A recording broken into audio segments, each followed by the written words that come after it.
Nearly of 1%. Overall, winners beating losers by a 2-1 margin. Bye, Darby. There's a bell. Trading volume was thin and likely to continue to be so. That's it from Wall Street. Now let's go to the Situation Room with Ed Henry and Suzanne Malveaux. Thanks, Darby. To our viewers, you're in the Situation Room, where new pictures and information are arriving all the time.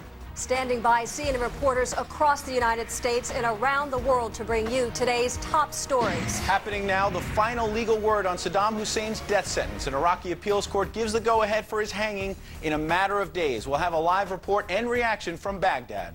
The Bush White House is marking two very different milestones: the court decision on Saddam Hussein's execution and a U.S. troop death toll nearing 3,000. We're with the president in Texas right now. And Obama mania keeps growing. Does the rising Democratic star have Hillary Clinton running scared? This hour, eye-catching polls from two critical presidential battlegrounds. Wolf Blitzer is off today. I'm Ed Henry. And I'm Suzanne Malveaux, and you're in the Situation Room.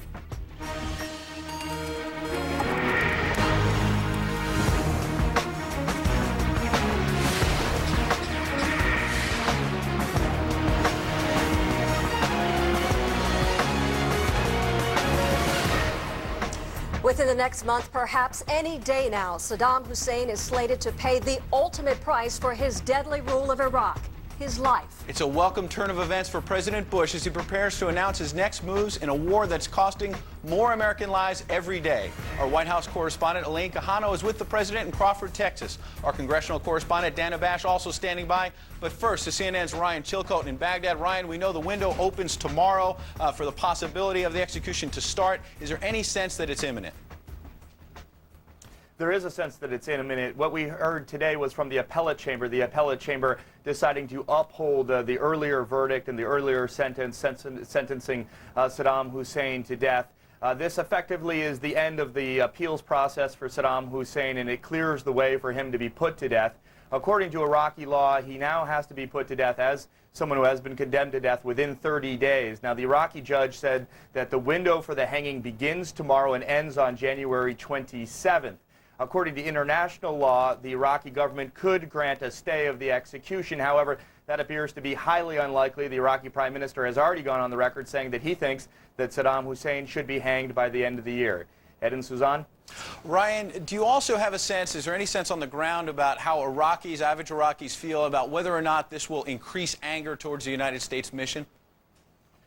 A little too early to say. The decision was announced just a few hours ago, but what we have seen is early indications that this will definitely upset some people. There is a portion of the insurgency, for example, that is still loyal to Saddam Hussein. They are expected to carry out acts of violence in the Iraqi capital. There is talk that there might be a curfew to try and quell that kind of violence. On the other hand, you might see some acts of celebration, maybe some celebratory gunfire by people celebrating this verdict, the upholding of the verdict and the sentencing to death. Ed? Ryan, how public is this going to be? Do we expect that it's going to be televised? Do we know those details yet? We just don't know. According to Iraqi law, it is supposed to be a public execution, but that could mean that it's just attended by several witnesses, people from the Iraqi government, from the Iraqi judiciary, perhaps his defense team, maybe some other people brought in, perhaps journalists. But it could be very public in the sense that it may be videotaped, we understand, and that video could be disseminated. As far as we understand, the Iraqi government really is of two minds on this. On the one hand, it wants to show the execution to A, confirm that it is indeed executing Saddam, and B, provide some historical justice, if you will, for the people that suffered under Saddam. On the other hand, it would like to do this perhaps secretly. The argument there that it doesn't want to appear barbaric and it doesn't want to incite any violence that it doesn't need to. Ed and Suzanne?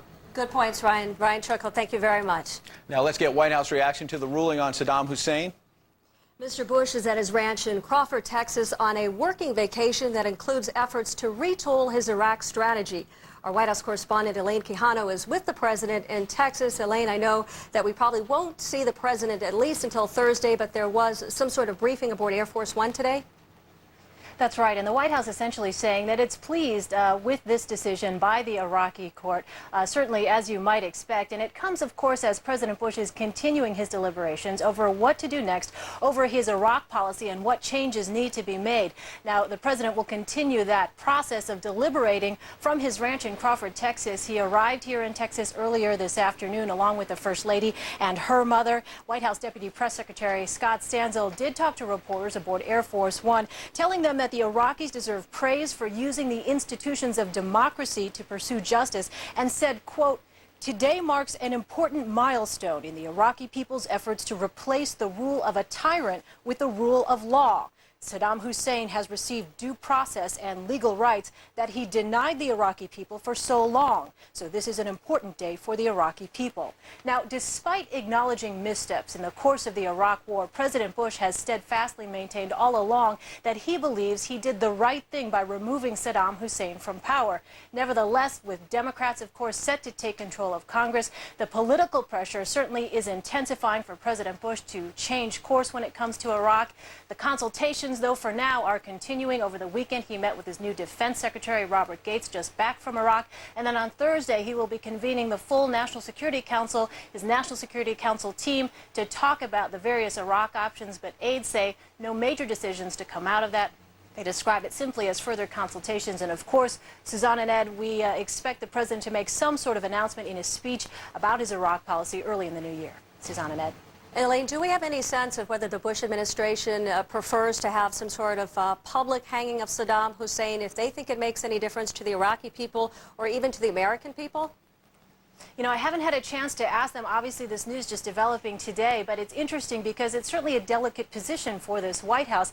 On the one hand, while they are expressing the fact that they are pleased to see that the Iraqis have carried out justice when it comes to the sentence for Saddam Hussein and upholding that, at the same time, they are very mindful that there are, in fact, Saddam loyalists who are still out there and might indeed cause problems if, in fact, this execution goes through. And televising that might only exacerbate the problem, but certainly sort of a difficult situation for this White House as it's approaching a political solution as well. Obviously, it's a difficult situation for this president, not wanting to essentially gloat at a time when there is so much political pressure on him to change course in Iraq. Good point, Elaine. Thanks so much. Enjoy your time in Crawford. 3 U.S. soldiers were killed by a roadside bomb in Iraq today. It brings the total U.S. death toll since the start of the war to 2,977, surpassing the number of victims killed in the 9/11 attacks. For some perspective on the impending milestone of 3,000 U.S. deaths in this war, look at these figures from 4 previous U.S. conflicts. There were 405,399 American deaths in World War II. In the Korean War, 36,576 U.S. deaths. 58,209 U.S. deaths during the Vietnam War, and in the Persian Gulf War, there were 382 U.S. deaths. All of those numbers are from the Pentagon and the Associated Press. A leading Democrat is coming out swinging today at the president's Iraq policy and the changes that may be in the works. He's Senator Joe Biden, the incoming chairman of the Senate Foreign Relations Committee and a likely presidential contender. Let's bring in our congressional correspondent, Dana Bash. Dana, what is the incoming chairman saying today? Well, Ed, as you well know, one of the leading ideas the president is considering is to change course in Iraq is a temporary troop surge, sending some additional 30,000 U.S. forces in with the hope of quelling the violence. But Democratic Senator Joe Biden held a conference call with reporters this morning to say he staunchly opposes that idea and will fight the president if he decides to increase troop levels in Iraq. He called it absolutely the wrong strategy. 20 to 30,000 troops. We did that before. 3 times. We did it as recently as this summer, and here's why it doesn't work. Our troops go in, they clear neighborhoods, the bad guys leave, we can't stay long enough, then we leave, put in Iraqis, the Iraqis are infiltrated, the bad guys come back in, and everything breaks out all over again. Now, the president has promised to reach out to Congress as he makes his decision, but Biden, like other Democrats, says he hasn't heard from the White House lately. And the incoming Senate Foreign Relations chairman and a presidential candidate did announce 3 weeks of hearings on Iraq starting January 9th and has asked Secretary of State Condoleezza Rice to testify. She said yes, but not until the president announces his new plan. Rice told Biden she doesn't know when in January that will be. Ed. Now, Dana, we know that most Democrats, like Biden, oppose a surge in troops in Iraq, but not everybody's on board. That's right. In fact, I was with incoming Senate Majority Leader Harry Reid in his hometown of Searchlight, Nevada last week. He had made some news suggesting he actually supports a troop surge and still does, but only if it's part of a larger strategy that brings troops home.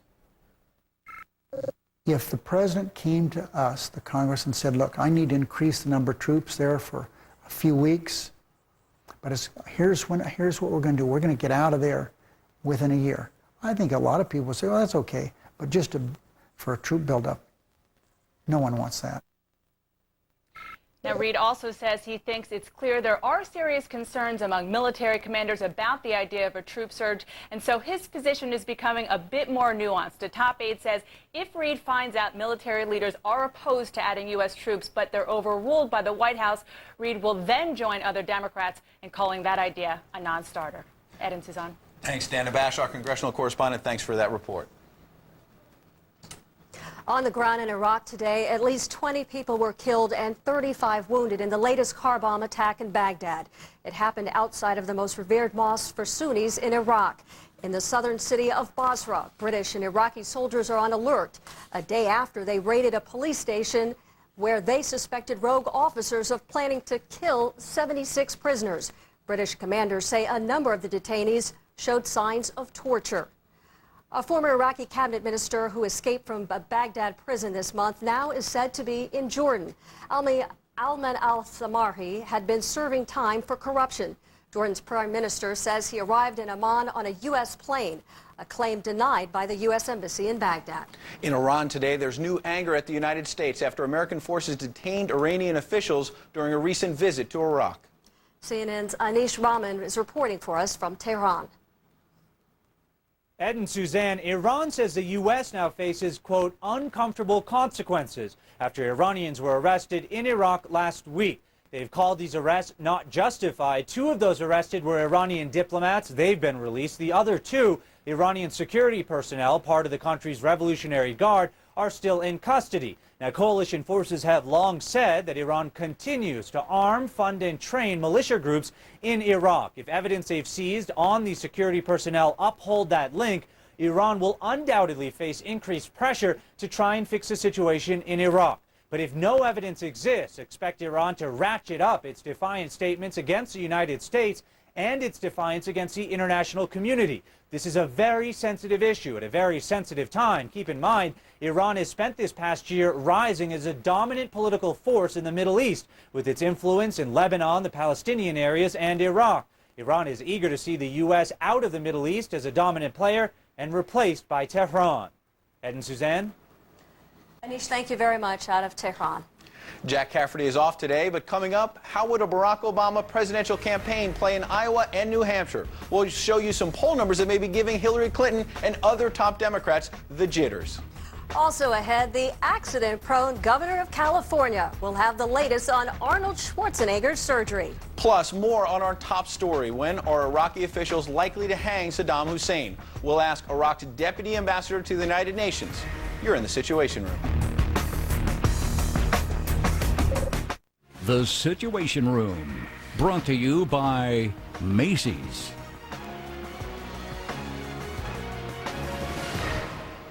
The Macy's After Christmas Sale and Clearance. Save 50 to 75% on fall and holiday clearance for him, for her, and your home. Plus, stock up and save during our bed and bath sale. I'd heard that eHarmony was the place to go. New Year's Eve day, I said, I'm ready for eHarmony. Make this the year that it happens for you. It all starts with your personality profile. Yours free when you visit eHarmony.com today. I'm Montel Williams. The Partnership for Prescription Assistance is traveling to all 50 states, making stops to help people pay for their medicine. I was in a lot of pain. I wasn't able to afford my medications, and PPA gave me back my life. This past year, America's pharmaceutical companies gave away more than $5 billion worth of medicines to people in need. It has been a lifesaver for me in more ways than one. If you need help, just call 1-888-4PPA now. The Partnership for Prescription Assistance, on the road to helping you. At Coors, we have a responsibility to help prevent underage drinking. As a parent, I understand that responsibility. 75% of teens say parents are their #1 influence as they decide to drink or not. That's why Coors brings you mvparents.com, a website built by Search Institute, experts on youth development. Here you'll find tools to empower your teens to make the right decisions. So visit mvparents.com and know that we at Coors are as committed as you are to preventing underage drinking. Beginning in January, Intolerance in America, just below the surface. Now, Paula Zahn's bringing everything out in the open. Weeknights, 8 Eastern. Dick Hanna and the giant Vancouver Auto Mall all here in this one Park One See 'em All location. Where else is this kind of car buying excitement? Whoa, everyone, work with me here. Save all that energy for the test drives. 26 acres of new and certified pre-owned cars, trucks, vans, SUVs, all in one place. Dick Hanna makes it real easy to buy with Carfax history reports on every pre-owned vehicle. From Portland, just a bridge away. The giant Vancouver Auto Mall, Dick Hanna, family owned since 1949, while our goal is to simply sell for less. Yeah! Who's fast? I'm fast. Yes! Bang! Gotcha! Excuse me. Yeah. Do you work here? Yeah! I started back in April with, no.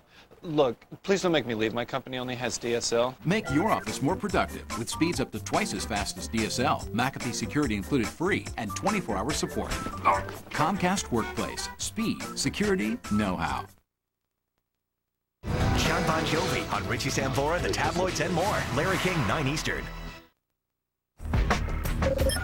Every 4 years, the road to the White House leads through Iowa and New Hampshire. New polls from those critical early battlegrounds suggest both parties and their presidential hopefuls are in for quite a ride in 2008, including a couple of senators named Obama and Clinton. Let's bring in our senior political analyst, Bill Schneider. Bill, what are these polls telling us? What they show us, Ed, is a Barack Obama surge.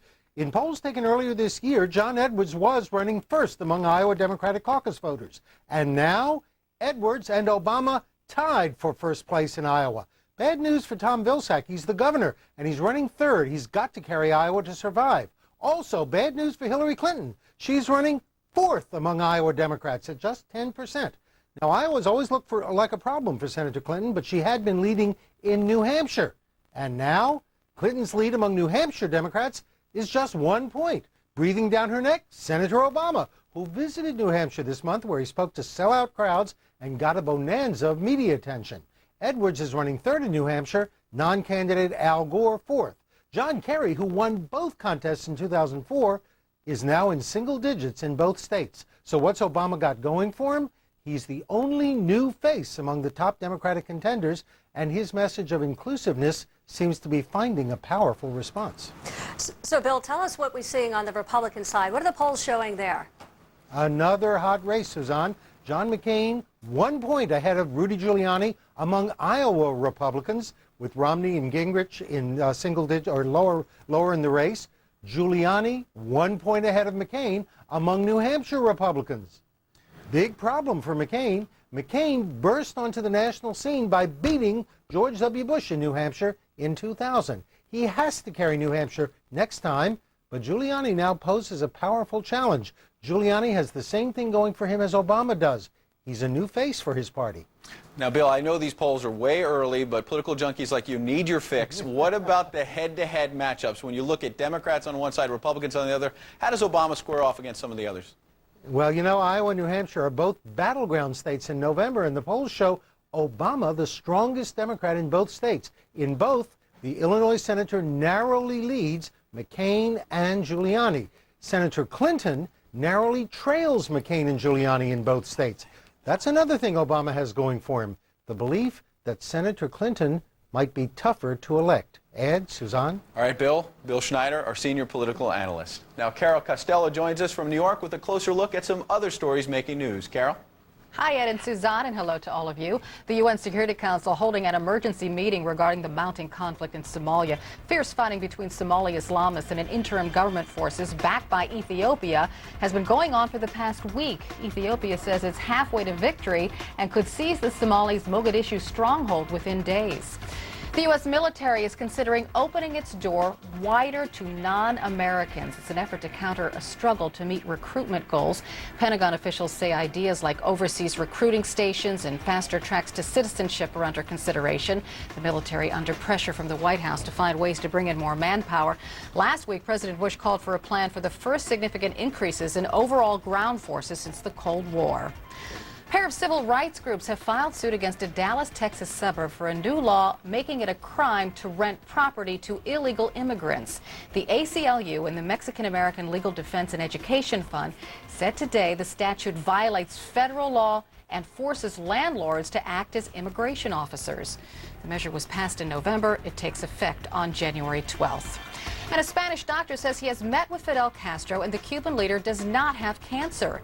The physician from Madrid, a specialist in general surgery, gave reporters his assessment after consulting with Castro's medical team today. He did not provide any specifics about the 80-year-old Castro's illness, but said he is doing fantastically well, and that is a quote. CNN's Carl Penhall is in Havana, and we'll have a full report in the next hour of the Situation Room. That's at 5 p.m. Eastern. That's a look at the headlines right now. Back to you, Ed and Suzanne. Looking forward to those reports. Carol, thank you very much. And still ahead, will President Bush's new course in Iraq be more of the same old thing? We'll consider what lies ahead and how the new Democratic majority may pounce. And James Brown wasn't just the godfather of soul. He had a powerful influence on people in the political world as well as the music industry. We'll talk to the Reverend Al Sharpton about his longtime friendship with the late singer. You're in the Situation Room.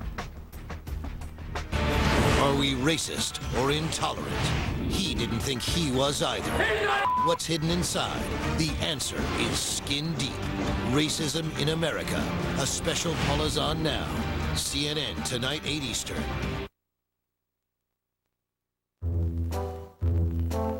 This holiday season, leave the perfect hint for your wish list. Dreams come true during the Lincoln Mercury Wish List event, featuring the redesigned 2007 Lincoln Navigator. The SUV that started it all is once again making its presence known. Find the ultimate holiday gift from the newest family of luxury vehicles during the Lincoln Mercury Wish List event. I'm Ed Rontaler. I'm 101 years old. This house was built in 1930. We've had a lot of trick-or-treaters, many happy Thanksgivings, many happy memories in this house. I wouldn't trade a single day here for anything. Each year, mortgage insurance from Genworth Financial helps thousands of people start building their own futures today by getting into their own homes faster. Genworth Financial. Insurance for living, solutions for life. At Johnson & Johnson, we understand the importance of a nurse's touch. How you doing, Mr. Powell? Okay. I just want you to breathe normally, okay?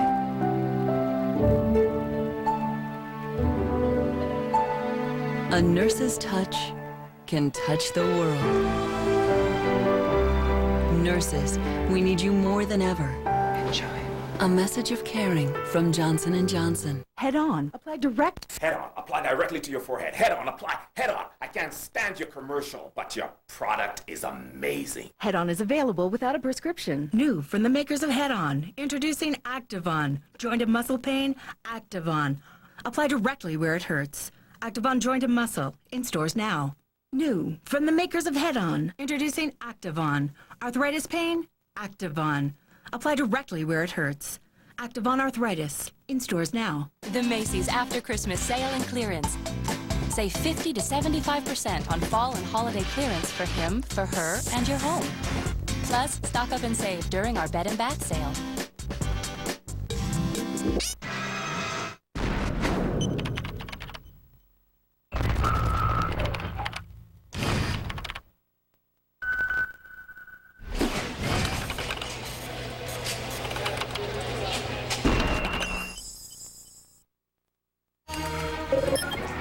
You're in the Situation Room, where new pictures and information are arriving all the time. Happening now, an Iraqi appeals court upholds Saddam Hussein's death sentence. The former Iraqi leader's hanging now is scheduled to take place within the next 30 days. The Bush administration is calling that court ruling an important milestone. The president is at his ranch in Texas right now, rethinking his strategy on Iraq. He'll meet Thursday with his national security team. And California Governor Arnold Schwarzenegger underwent surgery today on the leg he broke during a holiday skiing accident. We'll have a live update on his condition ahead. Wolf Blitzer is off today. I'm Suzanne Malveaux. And I'm Ed Henry. You're in the Situation Room.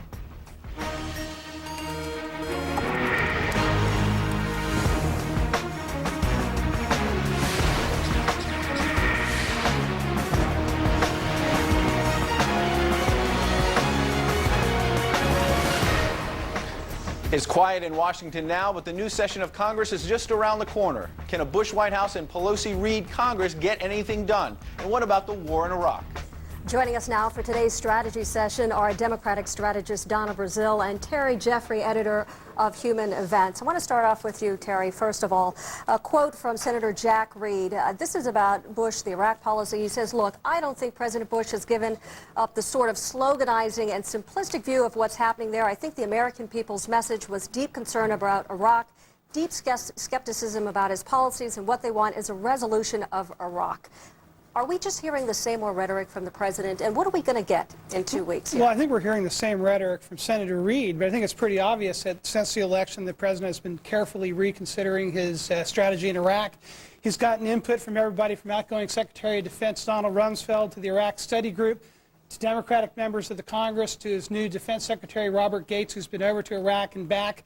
I think what the president's going to come out with is going to be his best considered policy. I think it's going to be sincere, and I think that Senator Reed and other Democrats in Congress be ready to support it if it's realistic. But you know what we're seeing here, Terry, and what we're listening to is the president's language. It seems as if he's talking about bipartisanship, that he's reframing the debate, and he's not talking about changes in Iraq policy.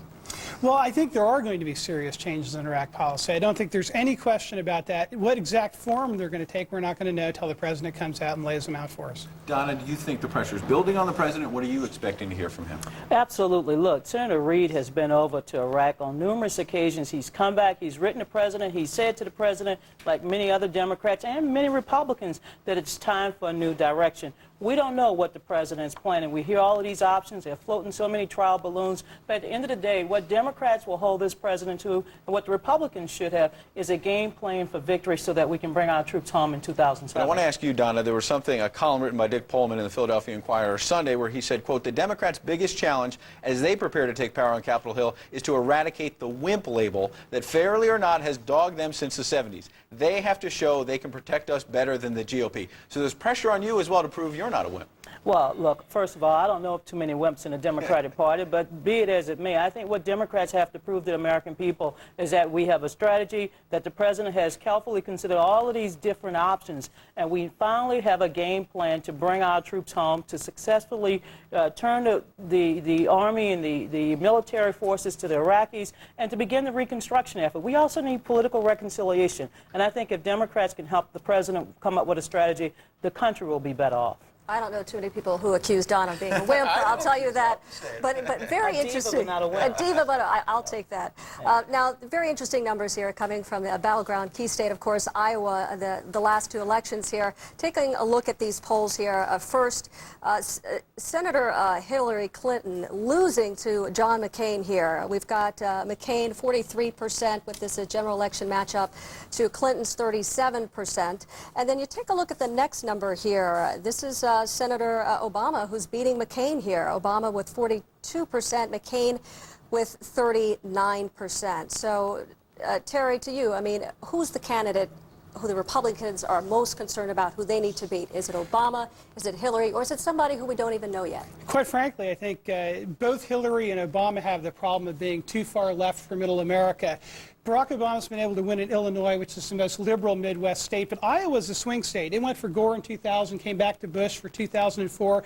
It's a very narrowly divided state. The fact that Hillary Clinton is trailing in your poll among Democrats in the Iowa caucus, I think, is very bad news for Hillary. But if Democrats think Obama can actually be the candidate who can reach into the red states and win in the South and the Midwest for Democrats, I think they're mistaken. Let me jump in there because the poll you're citing there, another part of this poll does have Senator John Edwards on the Democratic side at 22%, Obama at 22%, Vilsack at 12%, the outgoing, former governor of Iowa, and then Senator Hillary Clinton at 10%. She's fourth. I want to point out in a New Hampshire poll, she's slightly leading Obama, however. But, Donna, isn't this something that Senator Clinton has to pay attention to? I know it's early, it's a couple of years out, but Obama is gaining and he's rising.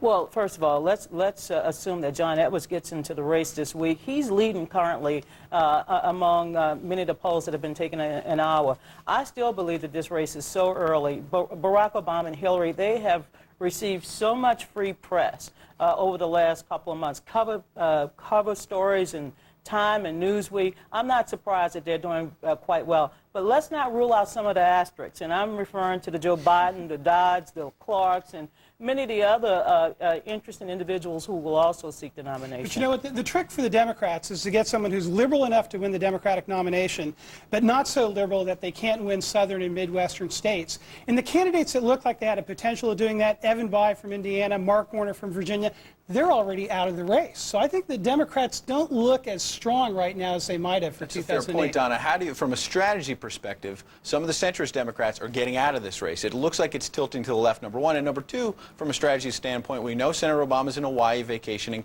thinking about getting in. What would you advise him from a strategy standpoint to convert this sort of rock star fame into actual on-the-ground campaigning? Well, first of all, I wouldn't rule out Hillary Clinton as a centrist because she is a centrist. She is somebody that has shown during her years in the Senate that she can work with Republicans, sponsored many pieces of legislation that actually got through the Senate with people like Lindsey Graham. They're not liberals. So I do believe that we will have not just liberals, but conservatives and moderate Democrats who will be able to appeal to Southerners, Midwesterners, and, of course, those individuals in the West right now where Democrats are making a lot of... What about Obama? What does he need to do while he's in Hawaii? What does he need to be thinking about? What does he need to do Well, now? first of all, I would hope that with Michelle at his side, he makes this decision that he can actually spend some time away from his family. This is a very tough, grueling decision. It's a marathon. He has two small children. He's very concerned about the amount of time he'll be spending away from them. He also must be concerned about the amount of time, as Evan Bayh, that he will be spending away from the United States Senate. But clearly, Barack Obama is someone that should not be ruled out just because he is from the state where Lincoln hails from. Apart from his far-left record, particularly the Illinois legislature, which people aren't familiar with yet, Obama needs to establish himself as someone who can be a credible commander-in-chief, who can run the United States of America in a war on terror. We have problems in Iraq. He hasn't done that yet. He needs to find a way to convince Americans he can.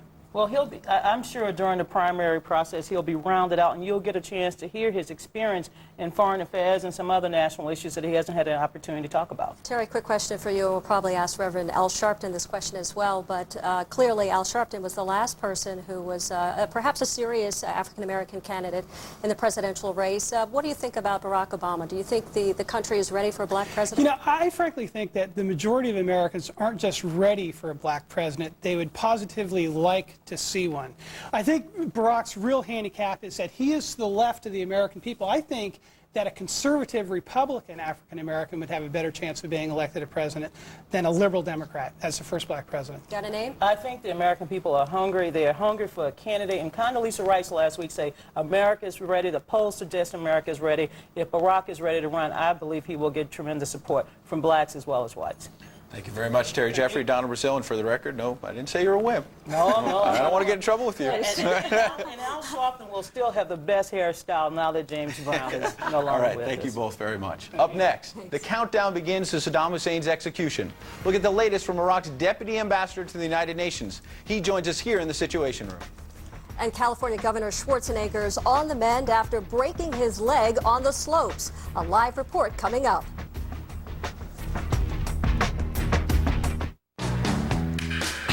It's the time of the season when love runs high. In this time, moving your 401ks to Fidelity is groovy. Our retirement specialists make it so easy, they'll even do most of the paperwork. You dig? Call 1-800-FIDELITY. Smart move. I'm Montel Williams. The Partnership for Prescription Assistance is traveling to all 50 states, making stops to help people pay for their medicine. I was in a lot of pain. I wasn't able to afford my medications, and PPA gave me back my life. This past year, America's pharmaceutical companies gave away more than $5 billion worth of medicines to people in need. It has been a lifesaver for me in more ways than one. If you need help, just call 1-888-4PPA now. The Partnership for Prescription Assistance, on the road to helping you. I wonder who it's for. Could be anyone. My favorite color. What a coincidence. I did ask for something shiny. It's that time of year again when you'll find exceptional values on your favorite Lexus vehicles. Well, I have some things to do inside. Me too. The Lexus December to Remember sales event. Betsy, you've won the Publishers Clearinghouse sweepstakes. You've won. No. Yes. Would you like to be a Publishers Clearinghouse winner tomorrow? Oh, boy. Now you can, because there's a new winner every day. I never knew it'd come true. You could even win the big one, $10 million. God answered my prayers. Go to PCH.com, enter today, win tomorrow. And I think you're wasting your time on the computer. Or watch your mail. I thought it was a gimmick, but it ain't. Enter today, and our next $10 million winner could be you. Money should be fat. It should be big.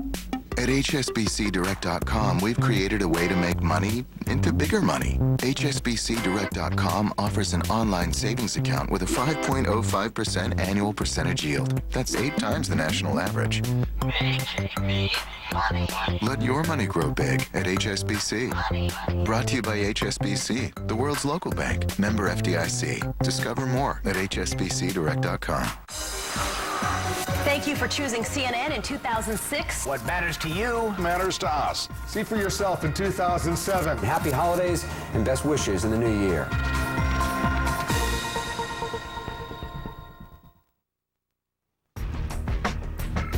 An Iraqi appeals court today sealed Saddam Hussein's fate by upholding the ousted Iraqi leader's death sentence. There's now a 30-day window for Hussein to be sent to the gallows. Joining us now, Iraq's Deputy Ambassador to the United Nations, Faisal al-Estrabadi. Mr. Estrabadi, if I could start off by telling you, there is a statement from the Iraqi Prime Minister Nouri al-Maliki. He made this saying, I expect the execution to happen before the end of this year. It's a statement that he made back in November. How likely is that to be a reality here? We are seeing the clock tick, and tomorrow we've got just about a week left to make that happen. Is that possible? Well, the matter, of course, is in the hands of the judiciary. So really it's up to the courts to determine how these things should be carried out. I mean, so it's not entirely clear to me that that will in fact occur. It may. As you've been correctly pointing out, there is under Iraqi law a 30-day window once the appellate chamber rules, which it has now done, in which to carry out execution of sentence. So whether it can be done before, or should be done, or will be done before the end of the year remains to be seen, really, at this point. And what do you know as to how it would be carried out, the execution itself? Would it be televised? Is that something that the government is pushing for? And do you think that that's a good idea? Well, I don't think there's any clear direction from the government. Well, to begin with, the execution is, in Iraq, it's execution by hanging, number one. I don't know that any decision has been made. There is a provision in Iraqi law that the execution is public, although that does not necessarily mean, I mean, it can be public in the sense that there may be witnesses to the event. Whether it's done in a more public, sort of generally more public way than that or not remains to be seen. I think some of these details have yet to be worked out, frankly. Now, Mr. Ambassador, I want to read you a statement from Saddam Hussein's chief lawyer. He told the New York Times, Khalil Doulaimi, quote, Saddam knows the sentence has been issued from Washington, and if there's an even greater punishment than the death sentence, he'll get it. My question is there a sense in Iraq, do you think, that the Bush administration has been behind this and that this somehow may spark even more violence? Unfortunately, Saddam Hussein's lawyers have chosen to make a political defense, perhaps because they know they have no defense on the law, they have no factual defense. This is a man who has been convicted of causing the murders of 180-some people into jail, including authorizing the execution of 8-year-olds. He admitted that he authorized the execution of 8-year-olds in this to jail case. So I am not surprised at the vituperation from his defense counsel. They have been fairly inadequate and inept, in my judgment as a lawyer, my opinion as a lawyer, in their actual handling of the defense. They have failed to mount any sort of serious defense, perhaps because they know that neither on the facts nor on the law they may well know that they don't have a defense. So they have engaged. I don't mean that they are personally inept. I mean that they are simply not able to mount a credible defense to someone accused of the crimes that Saddam Hussein is accused of, and the fact that he stood up in court, and I was watching it live as it was unfolding, and took responsibility for the acts that were done during his presidency in this case. So it may be, I'm not suggesting that they are not competent lawyers. I'm suggesting that they did not have a competent defense to offer, and so they have engaged in this sort of vituperation and a really over-the-top statement making, and at the end of the day, that's all they have left. So because of that, and because of the vicious crimes by Saddam Hussein, do you think that on the flip side, this could help President Bush as he prepares to try to chart a new course in Iraq, to bring this back in the forefront, the crimes of Saddam Hussein may be helping to justify the U.S. mission in Iraq? Look, the sentence of Saddam Hussein, I think, is not the point. The fact of the matter is that he was a brutal tyrant who history will show is responsible for the deaths of 2 million Iraqis in a reign of terror over us, in which he ruled over us for 25 years. His removal was a legal and moral good. We are better off without Saddam Hussein. We have hope for the future, notwithstanding the difficulties that we have. I really would like to see Saddam Hussein become a part of the past, which he is, a part of hopefully soon to be forgotten past as we rebuild our country. Thank you very much, Ambassador Faisal Estrabadi. We really appreciate your time today. It's my pleasure. Thank you. And coming up, according to his public schedule, Governor Mitt Romney's been almost everywhere besides his home state in 2006. This as he inches his way towards a presidential announcement. And Senator John McCain's gone green, lending his name to an unlikely cause. Has he taken the Al Gore position on global warming? Here in the Situation Room. Situation Room is sponsored by MVParents.com. Visit MVParents.com. Brought to you by founding sponsor, Coors Brewing Company. At Coors, we have a responsibility to help prevent underage drinking. As a parent, I understand that responsibility.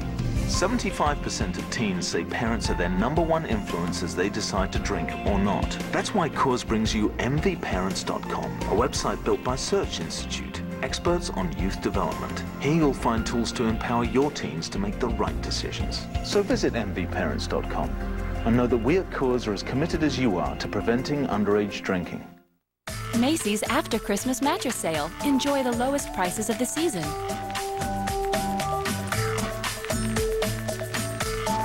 Sealy Posturepedic Medium Firm Queen 2-piece set, $387. And pay no interest for 12 months when you use your Macy's card. Shop Macy's After Christmas Mattress Sale or call 1-800-MACY-BED.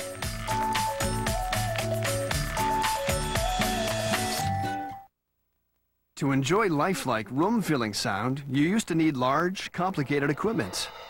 Not with the Bose Wave music system. It's barely noticeable in your room until you turn it on. You can hear everything, and it's just amazing that all that sound comes out of that little space. The sound quality was just phenomenal. Forbes FYI says you'll think you're listening to a system that costs 5 times more. Inside, Bose waveguide speaker technology delivers room-filling sound. I'll never forget it. I'll never forget the sound. It's magic. Slide a CD or MP3 CD into the Wave music system or listen to FM or AM. Connect your MP3 player or TV. Order the Wave music system with the optional multi-CD changer today and save $50. Ask about making 12 easy payments with no interest charges from Bose.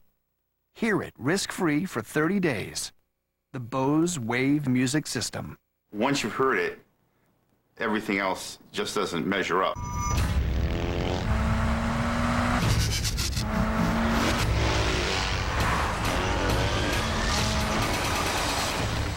Are our SUVs as much fun as our bikes? You think you can handle it? Can you? Introducing the all-new Suzuki XL7 midsize crossover SUV. It's going to be a great ride. Get 0% financing on XL7 with no payments till March 07. Offer ends January 2nd.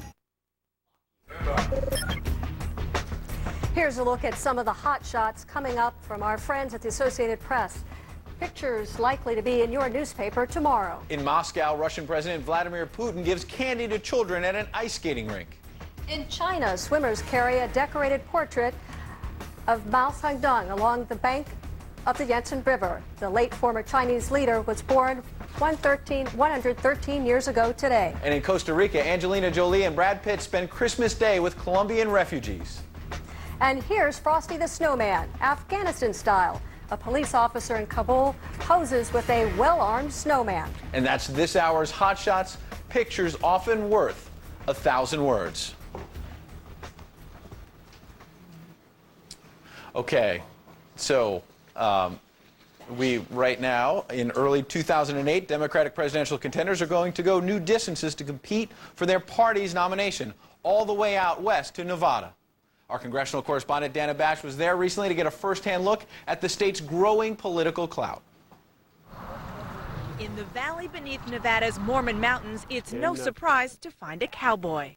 These are roping calves. These are rodeo calves. But this cowboy may surprise you. I'm the state chairman of the Democratic Party. I'm a lifetime union member. I'm a journeyman lineman by trade, and I'm also a cowboy. I'm a life member of the National Rifle Association, and I raise cattle. There are actually a lot of Democrats like Collins in Nevada and across the increasingly competitive Mountain West. I grow a few cows and some sheep. And forcing presidential candidates to appeal to them is one reason Democrats moved up Nevada's 2008 caucus, wedging it between the traditional kickoff states of Iowa and New Hampshire. If the candidates running for president can come to Nevada and learn the issues in Nevada, they will know the issues of 8 or 9 of the western states. Things like public land use and water conservation. Most people don't think of this as Nevada. They think of this, Las Vegas. And Democrats from Iowa and New Hampshire, furious at the party for disrupting what they call their sacred tradition, warn presidential candidates will get sidetracked by local issues like gaming. But State Senator Maggie Carlton, who's also a waitress on the Strip, says an earlier Nevada caucus will highlight issues vital to organized labor and struggling workers. We don't do 9 to 5 in Las Vegas, but the working class type thing, the shift worker, those types of questions, the more basic kitchen table type politics. And put simply, Nevada looks different than Iowa and New Hampshire. These hotel trainees represent a huge untapped Hispanic population Democrats are wrestling Republicans for nationally.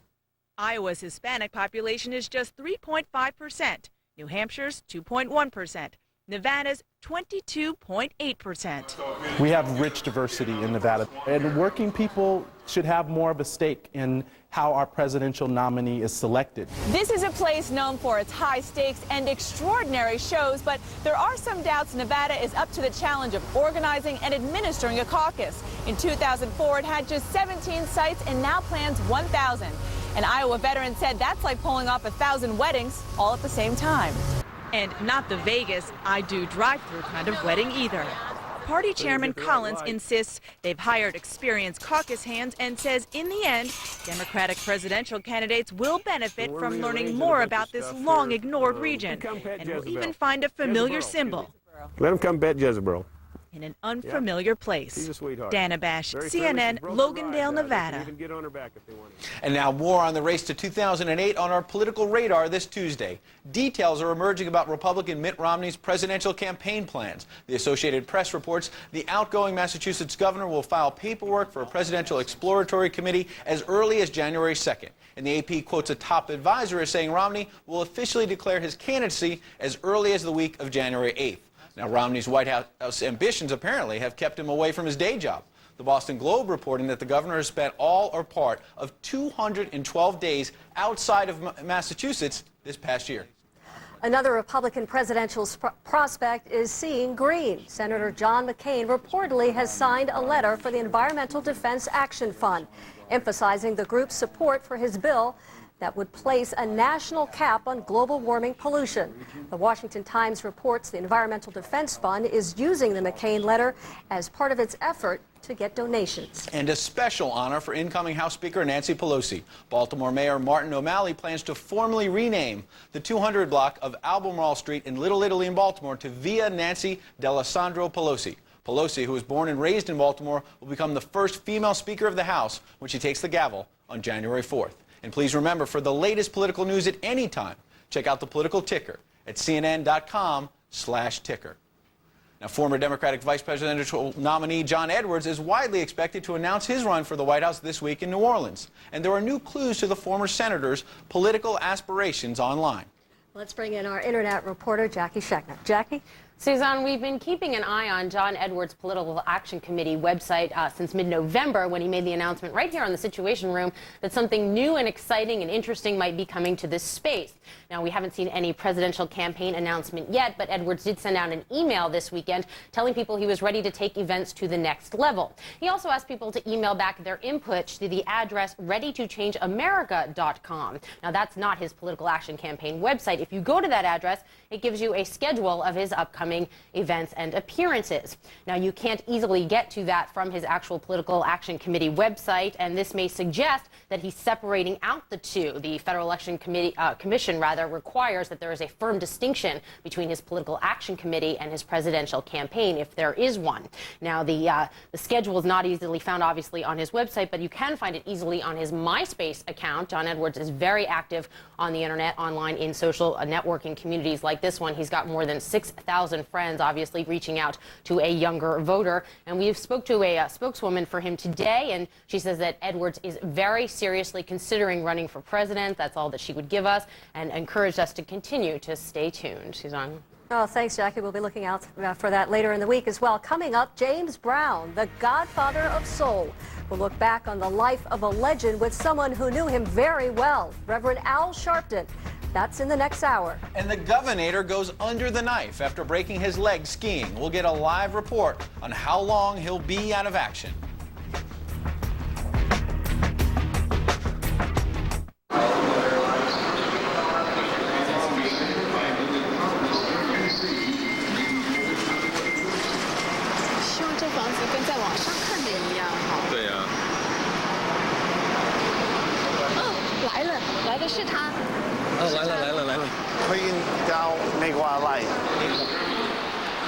I hope I said that right. I'm Matt Tucker.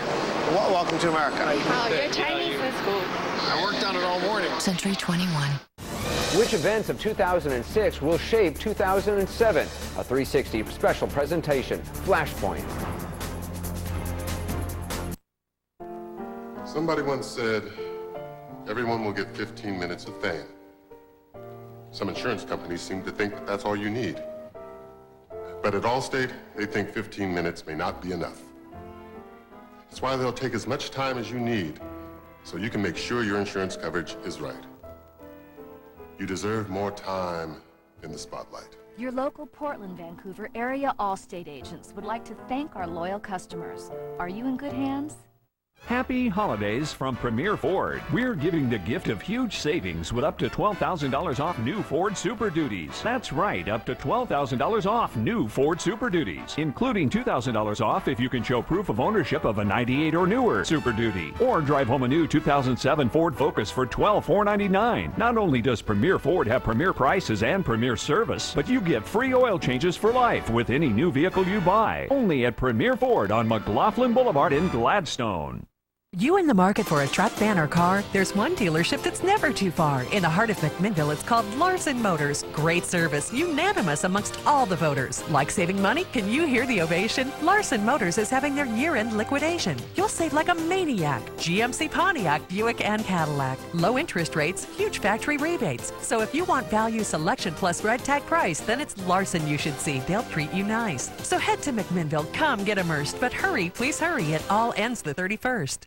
Now that was a dinner party. I wish there was a way we could do this faster. You know, I got an idea. Let's go crack open your computer and take out some of the high speed.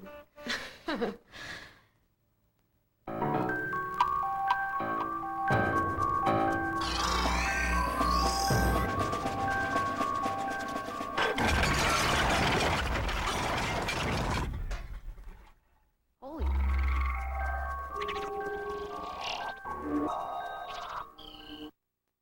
From all of us at CNN, best wishes for 2007. Carol Costello joins us now in New York with a closer look at other stories making news. Carol? Hi, Susanna and Ed. Hello to all of you. Pakistan is answering criticism that it does next to nothing to stop al-Qaeda and the Taliban. The answer? A fence and landmines. Pakistan plans to run the fence and plant the bombs along parts of its rugged frontier border with Afghanistan. Afghanistan quickly objected. Relations between the border nations have soured of late. The Afghans contend that militants operate from sanctuaries inside Pakistan and cross back and forth between the two countries. Thieves who ruptured a gas pipeline are blamed for triggering a massive explosion, one that killed more than 200 people in Nigeria today. The pipeline erupted into a blazing tower of fire as scavengers in a poor neighborhood in Lagos collected the fuel. It was the latest oil industry disaster to strike Africa's biggest petroleum producer. Earlier this year, 150 people died in a similar explosion, also in Lagos. A pair of strong earthquakes off southwest Taiwan triggered tsunami warnings today, but apparently no tsunamis. The first quake measured a magnitude 7.1. The second was a 7. Despite the warnings, geologists say this time a tsunami was unlikely. The earthquake struck on the second anniversary of the quake and tsunamis that swept southern Asia, killing an estimated 230,000 people. Let's look at the headlines right now, Suzanne and Ed. Thanks, Carol. Happy holidays. Still to come, Governor Schwarzenegger runs into trouble in Sun Valley and has a date with a surgeon because of it. We'll fill you in with all the details. And a clean bill of health for Cuban leader Fidel Castro? That after an international house call. We'll get a report from Havana. You're in the Situation Room. Closed captioning provided by Head On. Head On applied directly to the forehead. Head On, apply direct. Head On, apply directly to your forehead. Head On, apply. Head On. I can't stand your commercial, but your product is amazing. Head On is available without a prescription. If you want to quit smoking, today's your day. Introducing new Commit Cherry Lozenges. Quitting smoking just got a little tastier.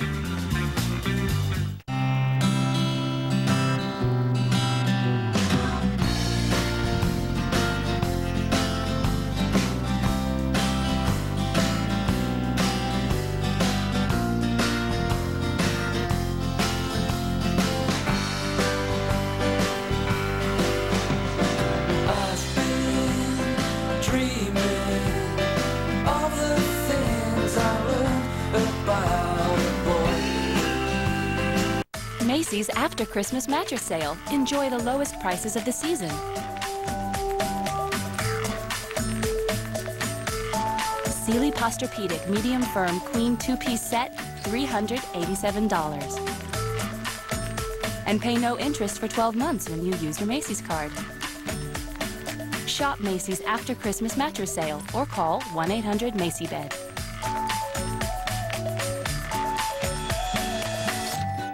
I'd heard that eHarmony was the place to go. New Year's Eve day, I said, I'm ready for eHarmony. Make this the year that it happens for you. It all starts with your personality profile. Yours free when you visit eHarmony.com today. You can feel the emotion of the movies the way filmmakers intend, but only if you have accurate and dramatic sound.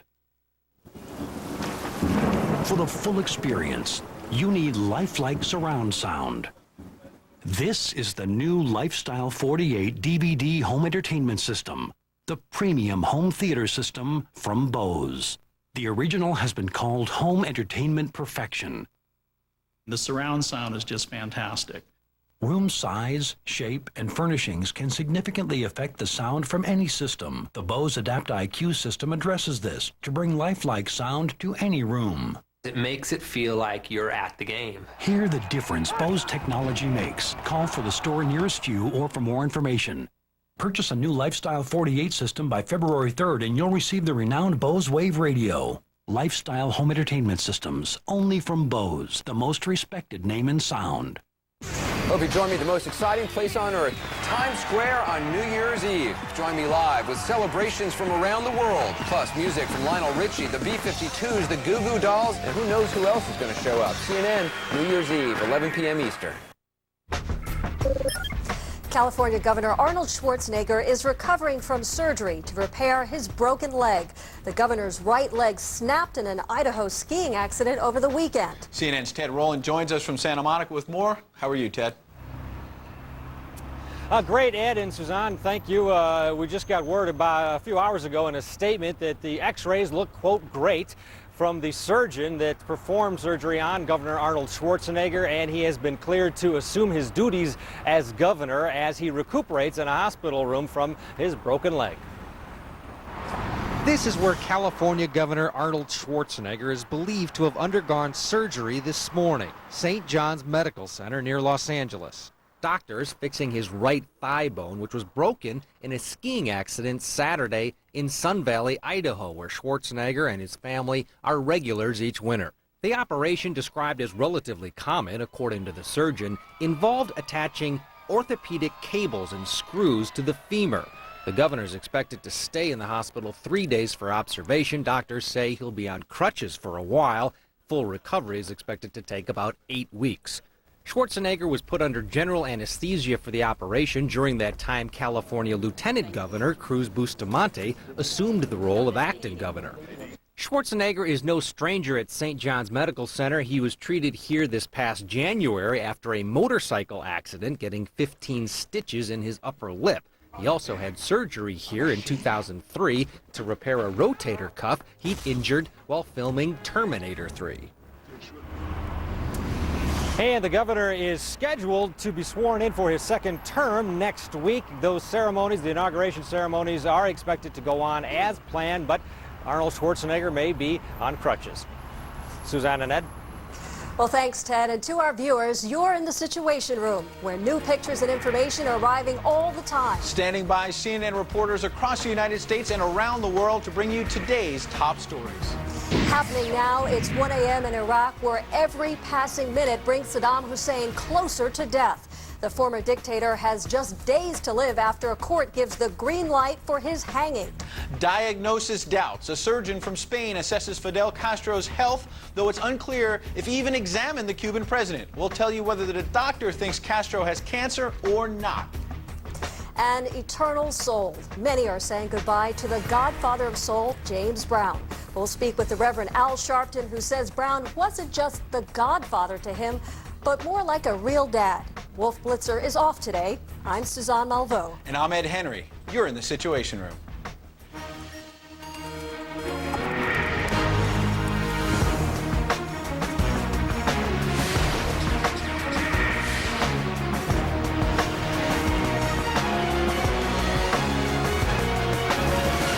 For crimes against humanity, Saddam Hussein will die by hanging. Today, a court ruled that must happen sometime within the next 30 days. But one judge suggests it could come any day now.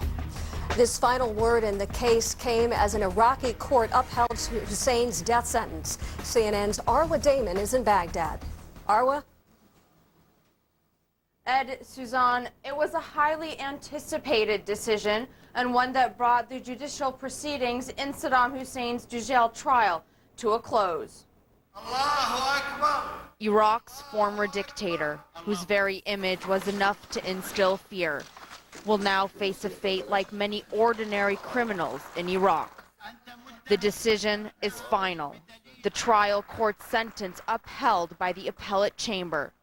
The appeals court has decided to uphold the guilty verdict and sentence against the accused, Saddam Hussein, Barzan Ibrahim el-Hassan, and Awad al-Bandar, by hanging them to death for committing crimes against humanity. It was often a chaotic trial, regular outbursts from the defendants, who even appeared in their pajamas, accusations of government interference. Human Rights Watch called the trial fundamentally flawed. Predictably, Saddam's lawyer said that upholding the sentence was a crazy ruling. But they were in a small minority.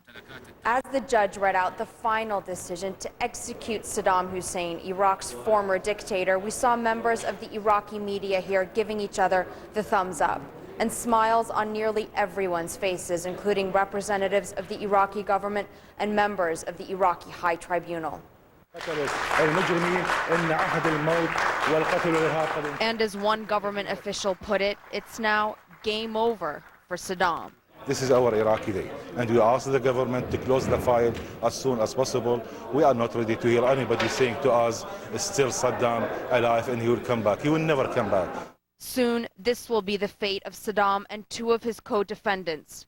This video recorded and distributed by the Iraqi government, the final moments of 13 men convicted of murder and kidnapping and sentenced to death by hanging.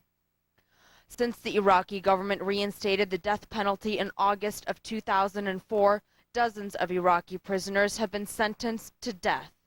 According to Iraqi law, Saddam's execution will be witnessed by members of the Iraqi judicial system, members of the government, and medical experts.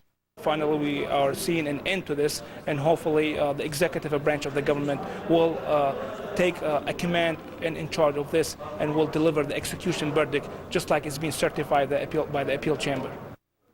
The Iraqi government is discussing the execution details, who will be invited to witness the execution and whether it will be broadcast on television. The clock for Saddam and two of his co-defendants is ticking. The sentence must be carried out by January 27th. The proceedings split an already divided country, and some here fear the executions of Iraq's former top leadership will only increase sectarian tensions. Ed and Suzanne. Thank you very much, Arwa Damon. His fate certainly seems sealed, but there are still a lot of unanswered questions about the actual execution of Saddam Hussein. CNN's Carol Costello joins us live from New York now with that part of the story. Hello, Carol. Hi, Ed. You know, you heard Arwa Damon say Iraq has carried out executions before, but they do not compare to this. Putting Saddam Hussein to death, well, consider this. Iraq has never publicly executed a former dictator in the middle of a war. It will be a noose for Hussein. There will be no pardon from Iraq's president or prime minister. According to scholars, Iraqi law forbids any pardon. If guilty, Saddam Hussein must die. This statute was written with what you just said now. Saddam has to die and die quickly. But a quick execution means simple questions have very difficult answers. Questions like, where would the execution take place? Very good question. With all the security issues, one might not be able to tell us until after it occurred, and that's troubling, isn't it? Troubling because the Iraqi justice system made sure Hussein's trial was very public, to demonstrate to the world it was very fair. To accomplish that, the trial was televised nationally. If Hussein's execution date is kept secret, that would seem to fly in the face of open justice, unless there is an answer to this next simple question. Would they televise his execution? Some Iraqis will not believe he's dead until they see that he is photographed or videotaped dead. It is possible. Pictures of Hussein's dead sons were widely shown on television and on the internet to prove they were dead. Uday and Qusay were buried in Saddam's hometown of Tikrit, near where American troops pulled Saddam Hussein from his hiding place in 2003. And that fact brings us to another question. Where would Iraqis bury Saddam? According to Iraqi law, a relative has the right to witness Hussein's hanging and claim his body. At last check, two of Hussein's daughters were in Jordan. Can you see one of his daughters coming in from Jordan to witness his execution? Certainly coming to Iraq for one of them without any grant of immunity, or even with a grant of immunity, is a far-flung idea. So the Iraqi government will decide what to do with Hussein's body. Bury him and risk a martyr's grave, or something else? Again, questions that really aren't so simple. And all of those questions must be answered within 30 days. That is the Iraqi law. Ed, Suzanne? Thanks, Carol. Obviously, we'll all be waiting very anxiously. In our CNN Security Watch, a relatively new and growing terror concern. CNN Homeland Security correspondent Jean Meserves joins us live with those details. Suzanne and Ed, in the early 90s, there were less than 20 reports a year of illicit trafficking in nuclear and radiological materials. Now there are more than 10 times that. A cache of enriched uranium seized from a smuggler in the Republic of Georgia. This incident in 2003, one of a growing number of reports involving the illegal diversion, purchase, or storage of nuclear and radiological materials. A Homeland Security official says there were 100 cases reported in the year 2000. In 2005, the number more than doubled to 215, and no decrease is expected this year. The detonation of even a small nuclear weapon in an American city would be catastrophic, computer models show, with tens of thousands of people killed instantaneously. The explosion of a radiological dirty bomb would do serious economic and psychological damage. Despite the rising number of reported incidents, U.S. officials say they have no indication that terrorists have succeeded in getting nuclear or radiological materials. They do know they have tried. Al-Qaeda has repeatedly attempted to purchase material for a nuclear bomb. They've attempted to recruit nuclear weapons scientists from Pakistan and elsewhere. This demand has made nuclear and radiological materials valuable black market commodities. But some of the incidents reported may not represent a real threat. Nuclear trafficking is an area replete with scams, and so not all reports actually have anything to do with real material. I mean, there are people who run around selling containers with radioactive markings that just have junk in it. Better detection and reporting are certainly a factor in the increased numbers. We're getting much more organized around the world at tracking sources and developing radiation monitors at airports and harbors and the tunnels that go into major cities, and keeping track of these things better. Efforts to secure nuclear and radiological materials have increased in recent years, but experts say even more has to be done and faster. Ed, Suzanne, back to you. Jane, thanks so much. Law enforcement's ability to share information is critical to protecting America from another terrorist attack. That's what the Justice Department is saying today to justify expansion of a criminal database called One Justice. But does it pose new privacy concerns? Our internet reporter Jackie Schechner has been taking a look at that and has details. Hello, Jackie. Hi, Ed. We just got our hands on a memo today, an internal memo sent by Deputy Attorney General Paul McNulty. Sent it to 5 heads of the main law enforcement agencies in the Justice Department. And that talks about taking millions of federal case records from the FBI, the DEA, the Marshal Service, the Bureau of Prisons, and the ATF, and making them available to local and state enforcement in 15 metropolitan areas. The program, again called One Justice, is successful in pilot programs, they say, in San Diego, California, and Jacksonville, Florida. Now, this federal database, the Department of Justice tells us, contains investigative reports and criminal history information. It does not include, they say, classified records or sensitive information. For example, they say no information on confidential informants. Now, this, of course, has civil liberties and privacy advocates like the ACLU and the Electronic Privacy Information Center concerned. Some of their concerns, they say these databases could contain inaccurate information, or they could be sharing information that would misidentify innocent people. The Department of Justice tells us the program One DOJ must comply with long-standing privacy laws, and all it does is consolidate information that is already available to state and local law enforcement officials. Suzanne. Thanks very much, Jackie. Stay tuned to CNN day and night for the most reliable news about your security. Up ahead, new questions about the health of Cuba's Fidel Castro. One doctor now raising doubts about just how sick he really is. Also, the Reverend Al Sharpton joining us live right here in the Situation Room to talk about his close friend and father figure, the late James Brown. Plus, we'll show you one little-known but major reason why Iran may be so defiant about its nuclear program. Stay with us. You're in the Situation Room.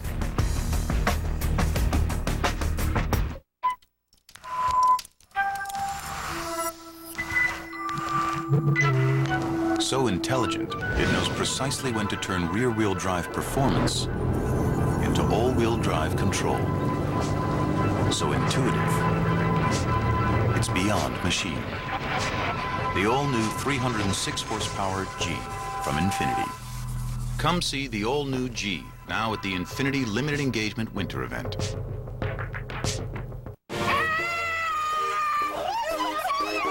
Is this really true? Would you like to be a Publishers Clearinghouse winner tomorrow? Oh, wow. Now you can, because there's a new winner every day. This is real. You could even win the big one, $10 million. Go to PCH.com. Enter today, win tomorrow. Will the bank cash a check this big? Or watch your mail. I'm not going to be throwing those envelopes away anymore. Enter today, and our next $10 million winner could be you.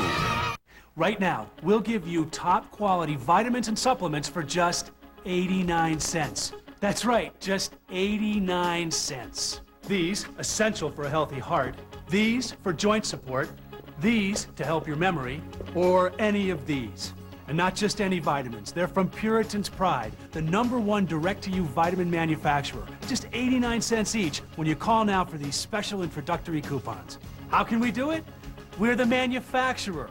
We make them with the highest quality ingredients. We sell them directly to you, and right now you can try them for just 89 cents. There's no obligation. Your satisfaction is 100% guaranteed.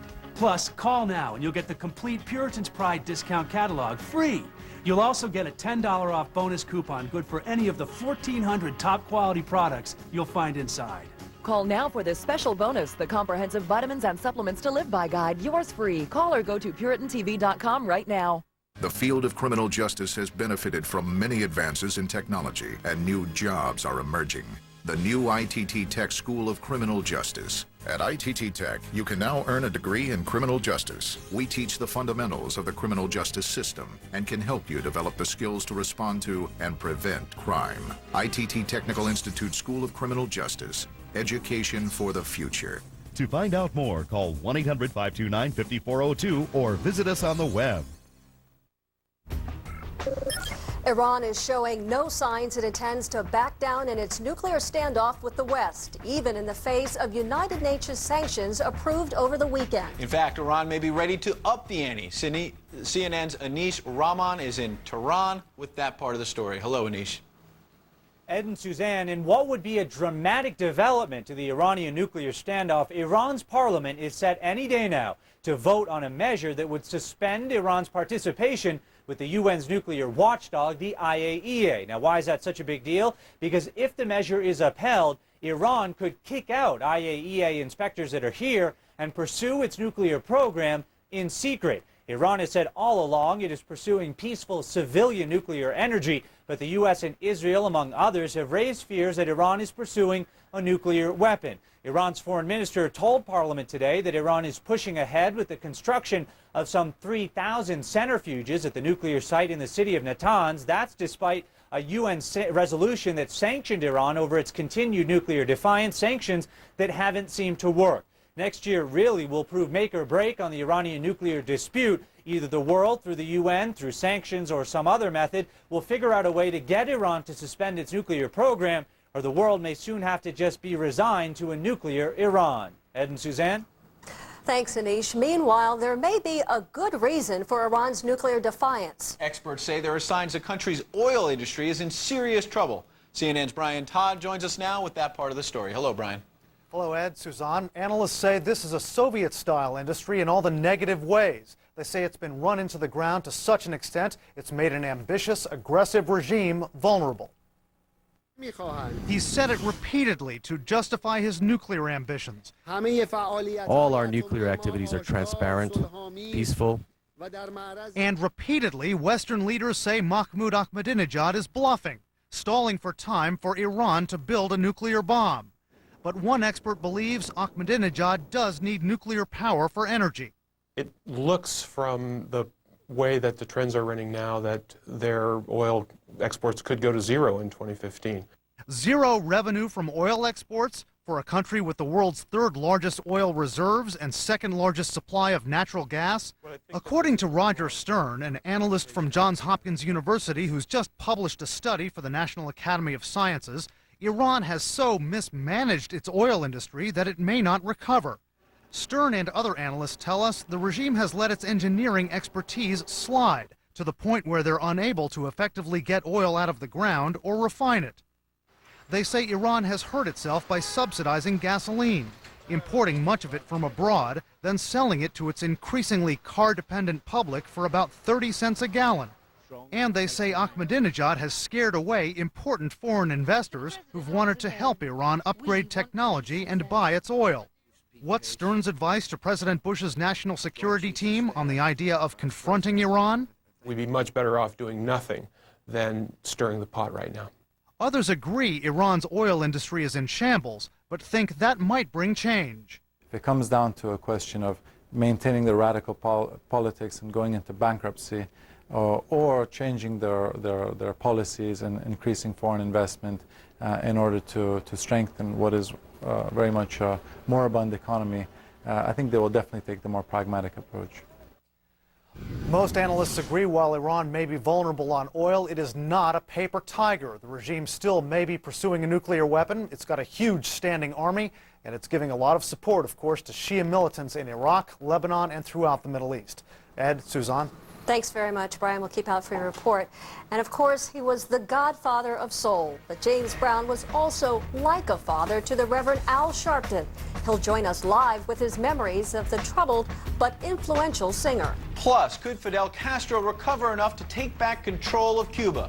Details of what one doctor is saying that's raising some new questions. Stay with us. You're in the Situation Room. Are we racist or intolerant? He didn't think he was either. What's hidden inside? The answer is skin deep. Racism in America. A special Paul is on now. CNN tonight, 8 Eastern. Honey, can you get the large bowls? Sure.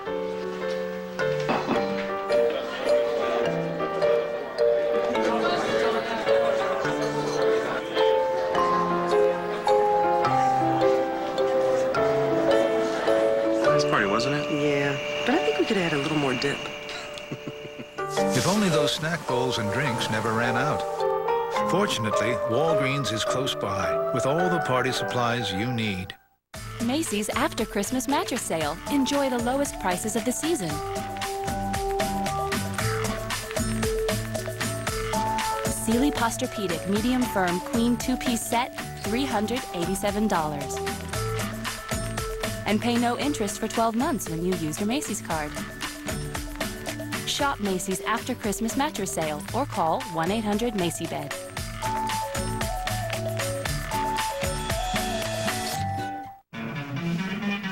Between my two phone bills, it's probably about $60 a month. About $150. Probably $100 a month.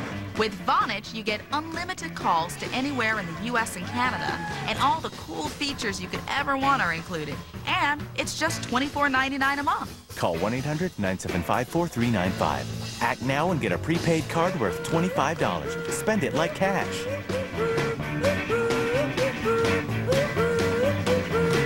Are we racist or intolerant? The answer is skin deep. Racism in America. A special Paul is on now. CNN tonight, 8 Eastern. Hello, I'm Jim Willis, Director of the Oregon Department of Veterans Affairs. Welcome home. We appreciate your service to our state and this nation. While you were protecting us, Oregon had your back. We are prepared to help you transition to the civilian workforce. Please contact your local Veterans Employment Representative. He will help you make that transition. Thank you, and make that call today. Now that was a dinner party. I wish there was a way we could do this faster. I got an idea. Let's go crack open your computer and take out some of the high speed.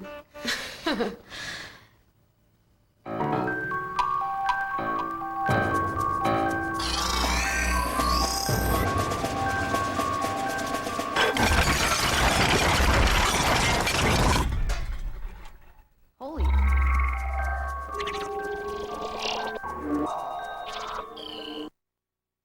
From all of us, thank you, and Happy New Year. Carol Costello joins us now with a closer look at other stories making news. Carol? Hi, Suzanne and Ed. Hello to all of you. Crews are working feverishly to try to contain an oil spill in the Gulf of Mexico near Galveston, Texas. 21,000 gallons spewed into the Gulf from a medium crude pipeline owned by Plains All-American Pipeline before the flow could be stopped. A Coast Guard spokesman says the Houston-based company detected a loss of pressure early Sunday and shut down the line. The cause of the rupture is still under investigation. talk about new developments. They are about to have a baby boom at Fort Campbell, Kentucky. Officials at the base expect it to peak in June. That'll be 9 months after the 101st Airborne Division returned from its year-long deployment in Iraq. Right now, base doctors deliver roughly a dozen babies a day. That is expected to jump to, get this, 250 newborns a day. Wow, that is easily a new base record. President Bush is on home turf. He and First Lady Laura Bush touched down in Waco, Texas earlier today. They'll ring in the new year at their ranch in Crawford. Also on the president's agenda, evaluation of his next moves on Iraq. He'll meet Thursday with Vice President Cheney, Secretary of State Condoleezza Rice, Defense Chief Robert Gates, and other top advisors. That's a look at the headlines right now. Back to you. Thanks, Carol. Coming up, doctor's diagnosis. Does Fidel Castro have cancer or not? One doctor is giving his medical opinion, even though it's not clear he has even examined the Cuban president. And many called him the Godfather, but one man says he actually was like a dad. Following James Brown's Christmas Day death, we'll speak with the Reverend Al Sharpton about his very special bond with the singer.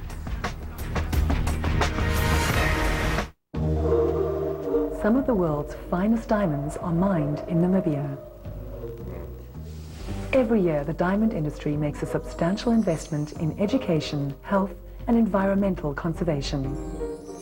Namibia is working with other governments and the United Nations to control the movement of rough diamonds across national borders in an effort to prevent illicit trade in diamonds. Thank you for buying diamonds. Diamonds are working for Namibia. Everything you're looking at easily fits into this Pods brand container. It's amazing. So call Pods right now to solve your moving and storage nightmares and stop paying expensive storage facilities. We'll deliver a Pods brand container to your home or business. Pack your container and keep it, or we'll pick it up and store it for you and redeliver at your convenience. I'd recommend them to anyone. Call Pods right now, then relax. Now, Life Alert can also protect you in a fire emergency. Whether it's fire danger, a serious fall, or other type of emergency, Life Alert is there for you. Thanks to Life Alert, you can live alone without ever being alone. And that's why I wear one. All senior citizens should have Life Alert. Please call 1-800-850-8048 for a free brochure about Life Alert. Call us toll-free now at 1-800-850-8048. 70,000 people in 50 countries. And yet every day, a two-person financial operation. You and us. UBS. Macy's After Christmas Mattress Sale. Enjoy the lowest prices of the season.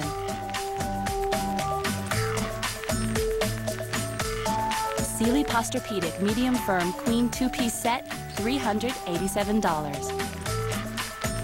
And pay no interest for 12 months when you use your Macy's card. Shop Macy's After Christmas Mattress Sale or call 1-800-MACY-BED.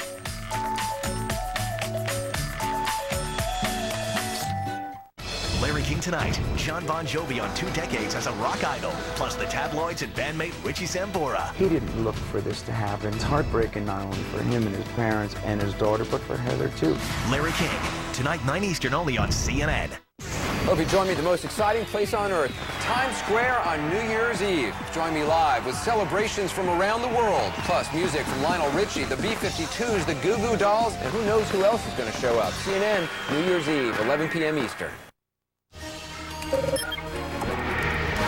You're in the Situation Room, where new pictures and information are arriving all the time. Happening now, Saddam Hussein's death sentence upheld by an Iraqi appeals court. That clears the way for a public execution, which Iraqi law says must take place within 30 days.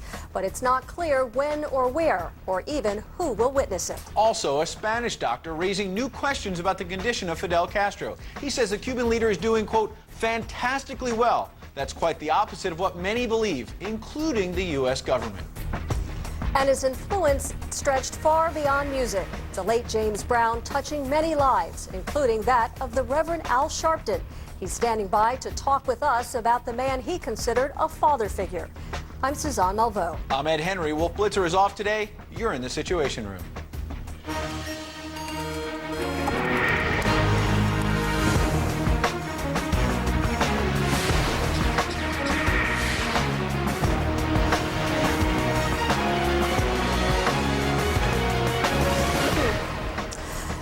new questions about the health of Fidel Castro this afternoon. A Spanish doctor who met him now says the Cuban president is not as sick as many people believe. CNN's Carl Penhall is live for us in Havana with some details. Hello, Carl. Ed and Suzanne, the latest clues emerging today about the state of Fidel Castro's health. Now, although Spanish surgeon Jose Luis Garcia Sabrido didn't say exactly what illness Castro had, he was explaining what he was not suffering from. Back from his house call in Havana, Spanish surgeon Jose Luis Garcia Sabrido gave his diagnosis on Fidel Castro's health. Within the limits of confidentiality, I can tell you that President Castro does not have any malignant illness. It is a benign process in which there have been some complications. The intestinal specialist traveled to Cuba last Thursday at the request of Cuban authorities. He says Castro's in good shape. The discussions with the medical team did not reveal a need for any surgical intervention, because the condition of the president, I can assure you, is excellent. He has a great intellectual activity. That's not exactly the news U.S. intelligence chief John Negroponte expected. In an interview with the Washington Post earlier this month, he suggested the Cuban leader was at death's door. Everything we see indicates it will not be much longer. Months, not years, he said. So far, there's been no word from the Cuban government on the Spanish consultant's visit. The state of Castro's health is treated here as a state secret, though he was shown on Cuban state media in these videos in September and October. The latest diagnosis matches what Castro ally Hugo Chavez said mid-month and what Cuban officials told a visiting delegation of U.S. lawmakers. They deny that Fidel isn't coming back. They say he doesn't have cancer, he'll be back. And while Garcia Sabrido said Castro was recovering, he gave no details about what the Cuban president was suffering from.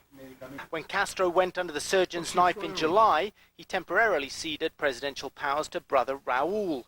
And when he failed to attend the December 2nd military parade, speculation was rife that his condition was worsening. But at his news conference in Madrid, Garcia Sabrido said Castro was eager to make his comeback. He wants to return to work every day, but doctors advise him to be cautious. But the doctor's diagnosis leaves some of the political questions unanswered about when Castro may make his political comeback and also what kind of day-to-day government role he may be fit enough to play. Ed and Suzanne, back to you. Thank you, Carl. A desperate fight is going on right now for the control of Somalia. Somalia's weak government is under attack by powerful Islamic rebels. Ethiopian forces are coming to the rescue of the Somalian government, but it might be too little too late. Somalia's top envoy at the United Nations is urging the Security Council to declare an immediate ceasefire. The United Nations Security Council meeting in emergency session today to address the war in the Horn of Africa. As many as 1,000 people are reported killed in Somalia, where government troops and soldiers from Ethiopia are battling Islamic fighters. Our senior United Nations correspondent Richard Roth is standing by. He picks up the story there. Hello, Richard. Hello, Ed. That's the UN's top envoy for Somalia who's appealing for an end to the violence. The Somalia government would probably like to have Ethiopia make as much gains as possible against the Islamic Courts Union that it's been fighting a losing battle against. The UN envoy briefed the Security Council in an open session warning of a big catastrophe in the Horn of Africa should this spiral out of control. The U.S., though, kind of supporting Ethiopia's bid because it's threatened by what the U.S. and Ethiopia say is Islamic interests with the links to al-Qaeda in neighboring Somalia. The Security Council may not adopt a statement tonight, though there's one that's possibly on the table asking for all foreign forces to get out of Somalia. Back to you. Thanks very much, Richard. Up ahead, he's known for his music and his politics. The godfather of soul, James Brown. One day after his death, we'll look at the political footwork of the man who performed for every U.S. president since Richard Nixon. We'll also speak with one man who says James Brown was like a father. The Reverend Al Sharpton will join us to talk about Brown's life and work.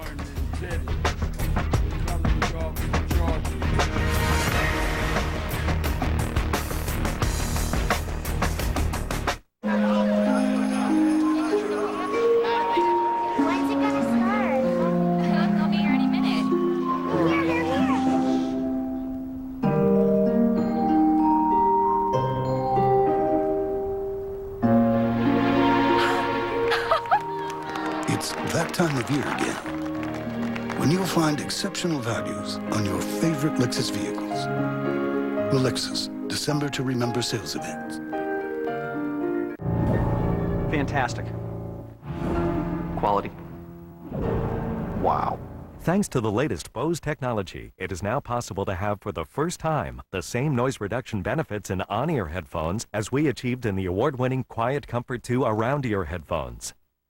And now you can choose your preferred style, QC2 or the new QC3 headphones. Wear them when you fly to experience less noise at the flick of a switch. And create your own private sanctuary. Originally designed for planes, owners tell us about other uses, less distraction at work, to unwind after a hectic day, or to find your own space. Sound quality is fantastic. Peace. Order QC2s or the new smaller QC3 headphones. Try them risk-free for 30 days. Order by January 31st for a free MP3 player, and you can make 12 easy payments. Quiet Comfort headphones. Hear the difference Bose technology makes. When I signed up for Vonage, I was able to keep my phone number, and then when I moved, I was able to take it with me. Call quality is the utmost. It projects my business. And with Vonage, it's perfect. Vonage and reliability, that just kind of goes hand in hand. It's just $24.99 a month for unlimited local and long-distance calling. Vonage is the better way to phone for less. Get 1 month free. Call 1-800-970-7034. Hi, I'm John Scherer, CEO and founder of Video Professor. I'm the guy that makes computer learning quick and easy with these CD-ROMs from Video Professor. I'm so confident that my product will work for you that I'll send you any one of my $80 lessons absolutely free. If you're serious about learning to run your computer once and for all, what do you got to lose? Try my product. To get your free computer learning CD, you must call now. Call 1-800-529-5402. Closed captioning provided by Activon. Apply directly where it hurts. New from the makers of Head-On, introducing Activon. Arthritis pain? Activon. Apply directly where it hurts. Activon Arthritis. In stores now.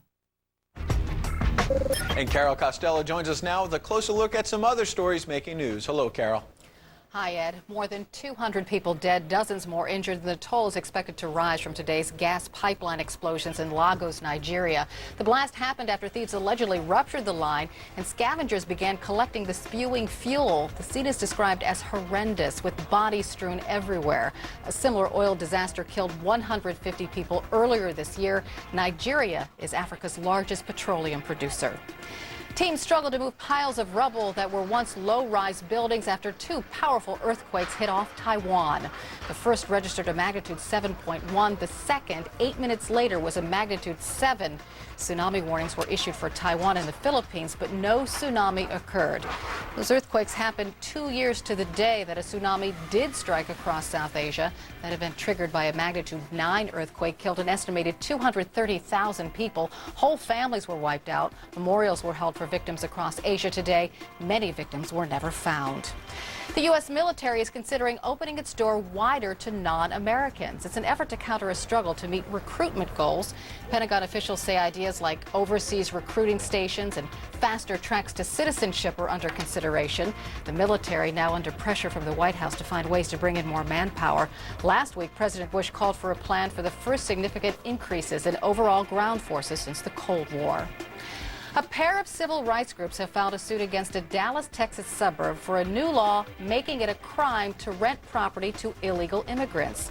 The ACLU and the Mexican American Legal Defense and Education Fund said today the statute violates federal law and forces landlords to act as immigration officers. The measure was passed in November. It takes effect on January 12th. Let's look at the headlines right now. Back to you. Thanks, Carol. And coming up in our 7 o'clock Eastern hour, California Governor Arnold Schwarzenegger recovering from surgery right now. We'll get the latest on his condition and his prognosis. Plus, just ahead, the Reverend Al Sharpton joins us live to pay tribute to his close friend, the late godfather of soul, James Brown. Stay with us. You're in the Situation Room. I'm Montel Williams. The Partnership for Prescription Assistance is traveling to all 50 states, making stops to help people pay for their medicine. I was in a lot of pain. I wasn't able to afford my medications, and PPA gave me back my life. This past year, America's pharmaceutical companies gave away more than $5 billion worth of medicines to people in need. It has been a lifesaver for me in more ways than one. If you need help, just call 1-888-4PPA now. The Partnership for Prescription Assistance, on the road to helping you. Announcing the Subaru All-Wheel Deal year-end clearance, because now is the best time to get a new Subaru Outback or Forester. Come in for a great deal on an Outback. For a limited time, lease one for $239 per month.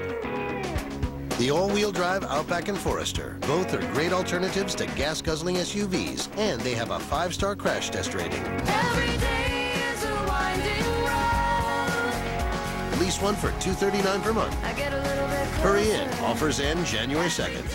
Macy's After Christmas Mattress Sale. Enjoy the lowest prices of the season.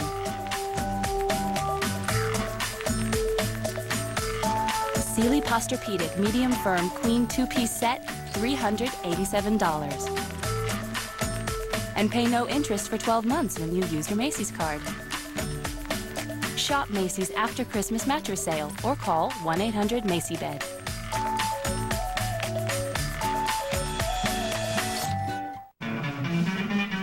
Between my two phone bills, it's probably about $60 a month. About $150. Probably $100 a month. With Vonage, you get unlimited calls to anywhere in the U.S. and Canada, and all the cool features you could ever want are included. And it's just $24.99 a month. Call 1-800-971-4510 and get your first month of Vonage service free. That's a value of $24.99. Vonage, the better way to phone for less. For about a quarter a day, just $7.95 a month per unit, Colonial Penn offers guaranteed acceptance life insurance to people ages 50 to 85. These days, funeral costs alone average over $6,000. Now you can get help with no medical exam, no health questions. And the rate of $7.95 a month per unit is guaranteed never to increase. Call 1-800-529-5402 to receive free information in the mail. Call now. For Muslims, it's a holy rite of passage. Many thousands have descended upon Saudi Arabia for an important... Macy's After Christmas Mattress. Going along and has more from Mecca, Saudi Arabia. Hello, Zane. Ed, there's a great sense of anticipation here in Mecca. People are emotional, they're excited to perform this set of rituals. You can see it from high in the sky. A sacred symbol at the core of the Islamic world. Muslims making the Hajj, the ultimate physical and spiritual journey to Mecca to see Islam's holiest place up close. All Muslims have to do the Hajj at least once in their lives, if they're healthy enough and can afford it. Millions come to the old oasis town where the Prophet Muhammad was born and perform the same rituals he did 1400 years ago. And all together. From Iran to Indonesia, China to Chad.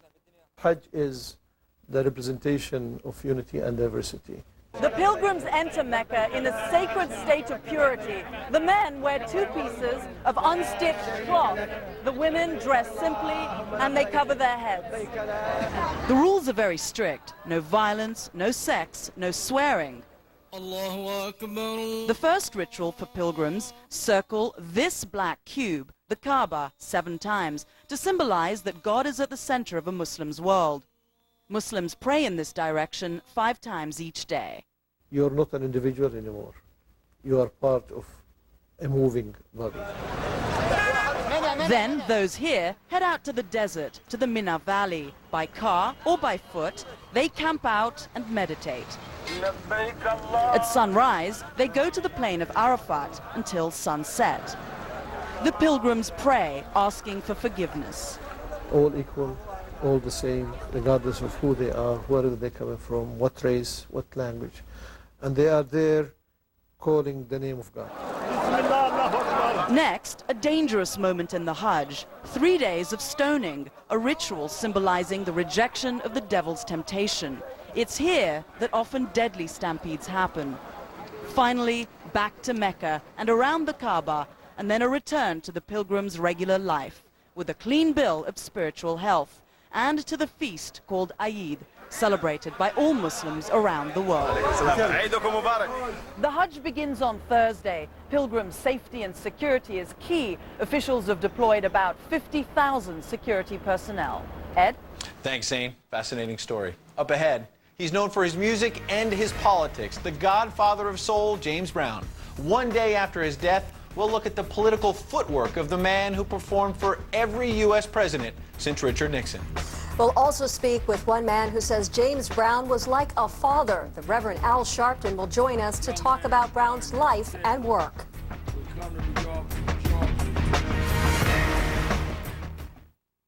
Why aren't middle-class wages going up? Why does it take 2 incomes just to get by? Lou Dobbs tonight. CNN coming up next. It's time for Answer. At Landmark Ford, we're doing everything possible to sell as many cars and trucks as we can before New Year's Day. That means no interest financing on most models, in many cases up to 5 years, and amazing prices. Ranger Super Cabs for less than $14,000. Focuses, $5,000 below MSRP. Even Super Crew 4x4s for under $25,000. The end of the year clearance at Landmark Ford in Tigard. We're just off I-5 at the Haines Street exit. Are you in the market for a truck, van, or car? There's one dealership that's never too far. In the heart of McMinnville, it's called Larson Motors. Great service, unanimous amongst all the voters. Like saving money? Can you hear the ovation? Larson Motors is having their year-end liquidation. You'll save like a maniac. GMC, Pontiac, Buick, and Cadillac. Low interest rates, huge factory rebates. So if you want value selection plus red tag price, then it's Larson you should see. They'll treat you nice. So head to McMinnville, come get immersed. But hurry, please hurry. It all ends the 31st. If you're tired of paying for high-priced, old-fashioned help wanted ads in the newspaper, then do what over 1,000 other business owners have done. Make the switch to PortlandJobFinder.com, brought to you in partnership with Comcast Spotlight. With the very intuitive and easy-to-use website and their excellent customer service support, I would highly recommend Portland Job Finder for all of your job posting needs. PortlandJobFinder.com. We're the faster, more effective way to find and hire the local employees that you need now.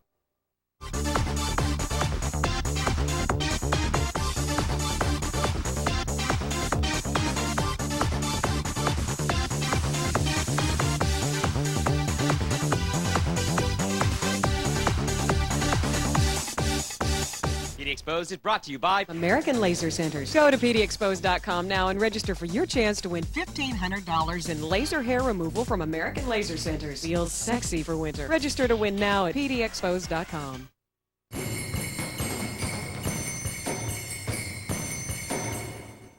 Macy's After Christmas Mattress Sale. Enjoy the lowest prices of the season. Sealy Posturepedic Medium Firm Queen 2-piece set, $387. And pay no interest for 12 months when you use your Macy's card. Shop Macy's After Christmas Mattress Sale or call 1-800-MACY-BED.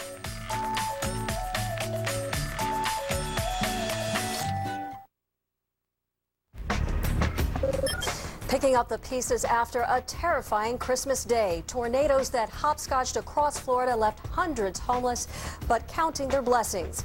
CNN's national correspondent Susan Candiotti reports from the hard-hit town of San Antonio near Tampa.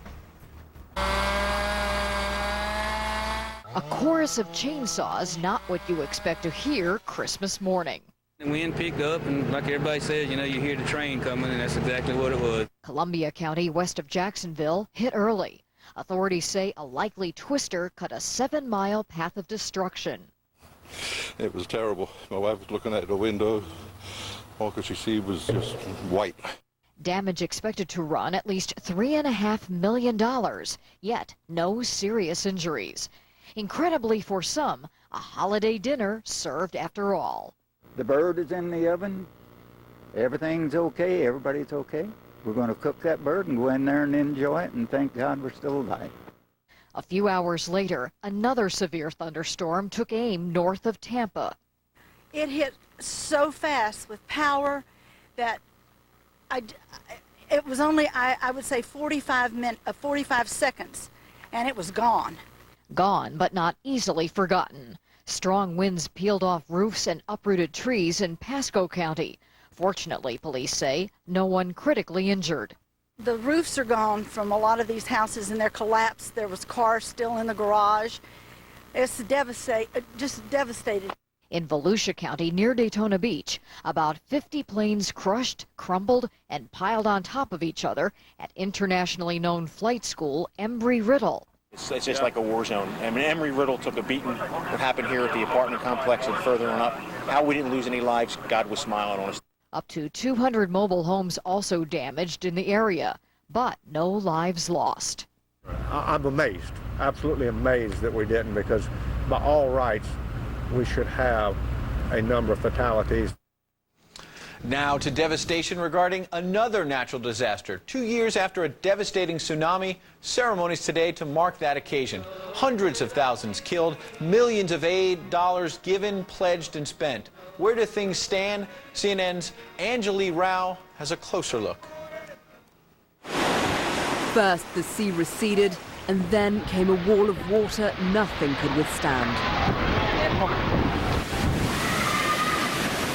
It was one of the worst disasters in human history. Off the west coast of Indonesia, an earthquake measuring 9.15 on the Richter scale displaced an ocean of water which swept everything in its path. 232,000 people were left dead or missing across a dozen countries. More than half died in Aceh alone. The civil war-torn province in the north of the Indonesian island of Sumatra was closest to the earthquake fault line. And it's here the wave hit first. 2 years on, and despite a huge global outpouring of aid, thousands like Ita remain without permanent housing. Her family home is now a temporary barracks. The local authorities tell her the land that's been allocated has yet to be freed for construction, so nothing has been built. Bureaucracy and the sheer scale of the task is hindering progress. This is actually not unusual. This is the usual kind of process and pattern for this kind of reconstruction work. Keep in mind that Kobe, even a rich country like Japan, took 7 years to rebuild Kobe after the earthquake. There's a similar story in Sri Lanka, where less than half the houses planned for the hard-hit east coast have been built. Even less in the northeast, where civil war has reignited. But amid memorials to the dead, new schools and houses are being built. The aid has given hope to many. Gili Mangalaka saved herself by running up a hill that morning. We lost everything in the tsunami, she says. We are not unhappy now. We got this house and we try to be happy. There is some happiness in Thailand too, as tourists are returning to the once hard-hit island of Phuket. 6,000 people died in the beach resort of Khao Lak, but Peter Brennan has returned despite a close call in 2004. I could see big tsunami coming, and then I run, but I know make any cap. It put me over trees, up in the air, you know. But for every story of recovery and reconstruction, and despite the passing of time, for those like Meenakshi, the memories of that day are still sharply in focus. 6,000 lives were lost from her fishing village on India's southeast coast. The mere mention of the word tsunami scares me, she says. It sends a chill down my spine. The waves killed my 4 children. I can never forget. Anjali Rao, CNN Hong Kong. We're picking up some information about U.S. troops heading to the Mideast. Let's go right to the Pentagon, where we find our correspondent, Barbara Starr. Barbara, what are you picking up? Well, Ed, there is growing indications that Defense Secretary Robert Gates is about to approve an order that will send about 3,500 troops of the 82nd Airborne Brigade from Fort Bragg over to Kuwait to be on standby to go to Iraq if needed. But let's be very clear here. This is not the surge that we have heard so much about. These are troops to replace standby troops that already went into Iraq. So this is not the surge. But on this holiday week, discussions at the Pentagon about surging troops do remain ongoing. Top generals here in the building today holding a closed-door meeting about all of that, trying to get ready for the meeting with the president in Crawford to present him with all the risks and benefits of each of the options that are under discussion. There is some discussion of a surge, but our sources are telling us it may not be necessarily in the 20,000, 30,000 range. It may be considerably smaller than that. There may be also economic assistance as well as diplomatic and political initiatives. One senior official today in the building summing it up, he said it's not about the number of troops we have, he said, but it's about the number of troops that are dying in Iraq. December turning out to be an absolutely dreadful month.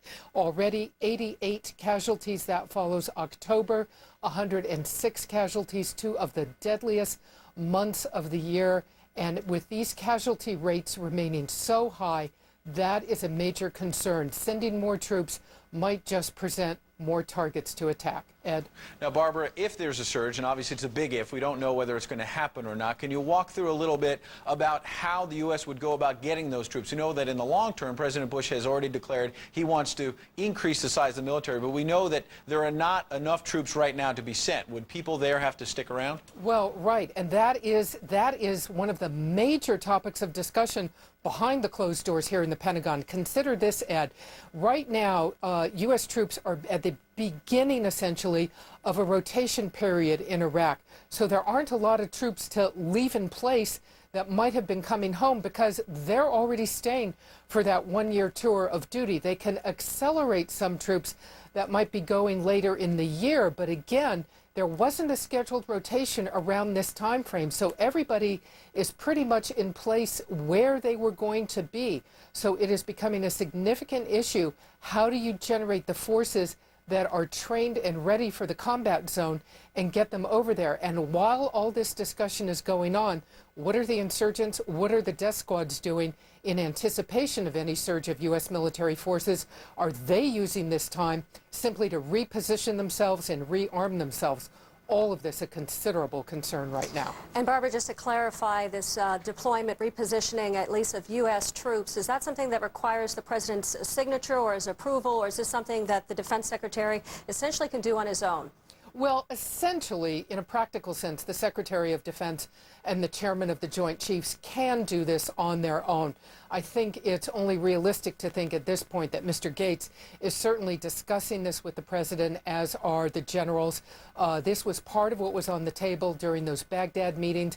There was also discussion that another aircraft carrier group, which is already headed in January to the Western Pacific, might be diverted and go right on to the Persian Gulf, Indian Ocean region, not only to send that signal to Iran that the U.S. is watching them, but to have additional air power in place for Iraq. All of this still on the table, all still being discussed with President Bush. Thanks so much, Barbara Starr at the Pentagon, for latest developments. In other news, the hardest working man in show business is now at rest. After James Brown's death on Christmas Day, many are remembering his incredible energy, unique outfits, and unforgettable dance steps. Not to mention his political footwork. CNN senior political analyst Bill Snyder picks up that part of the story. Bill?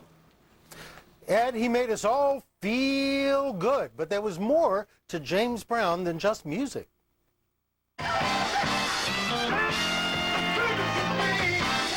The godfather of soul had political soul, too. We all know James Brown's funky musical moves. How about his funky political moves, like his 1972 White House meeting with President Richard Nixon?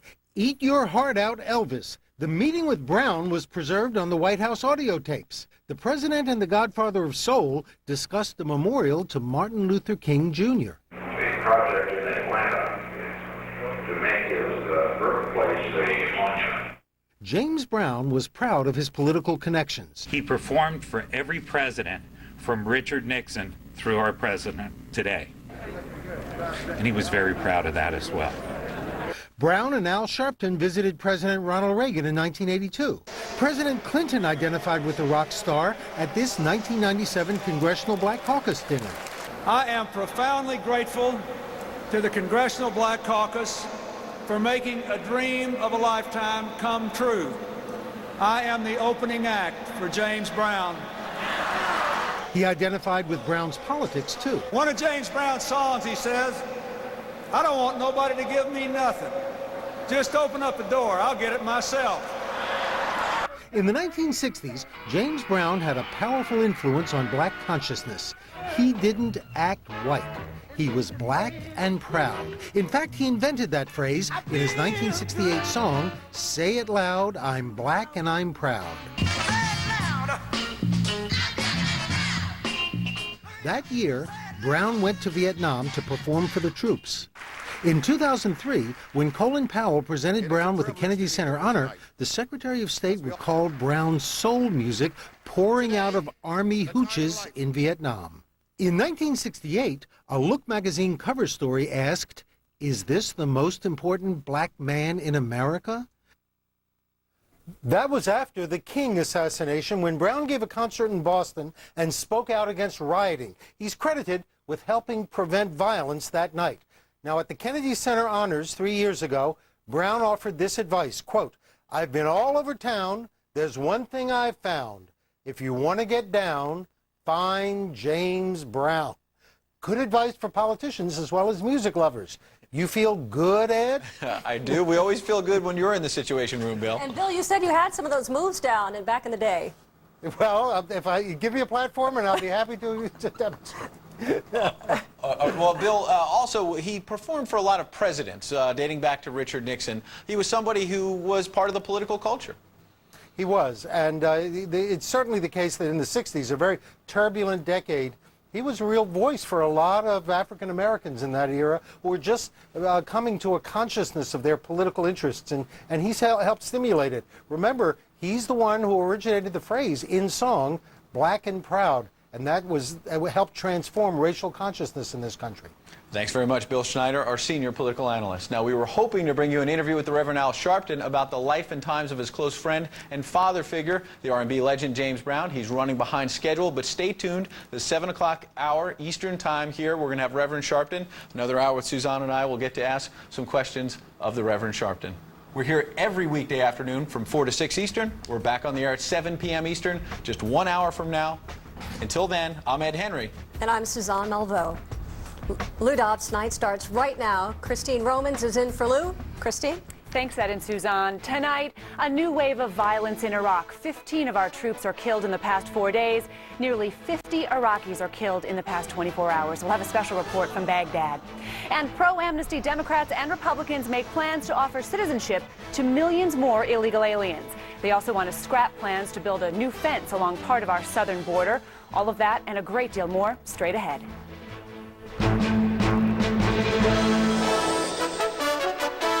This is Lou Dobbs Tonight. News, debate, and opinion for Tuesday, December 26th. Live in New York, sitting in for Lou Dobbs, Christine Romans. Good evening. Insurgents and terrorists in Iraq today launched a series of deadly bomb attacks against U.S. troops and Iraqis. 3 of our troops were killed in a single roadside bomb explosion. At least 20 Iraqis were killed in a bomb attack against a mosque. Meanwhile, U.S. troops are still holding several Iranian officials who were detained in Iraq. Those arrests came amid growing evidence that Iran is giving money, training, and weapons to insurgents. Ryan Chilcote reports from Baghdad on the spiraling violence in Iraq. Elaine Quijano reports from Crawford, Texas, on President Bush's continued deliberations on a new strategy for this war.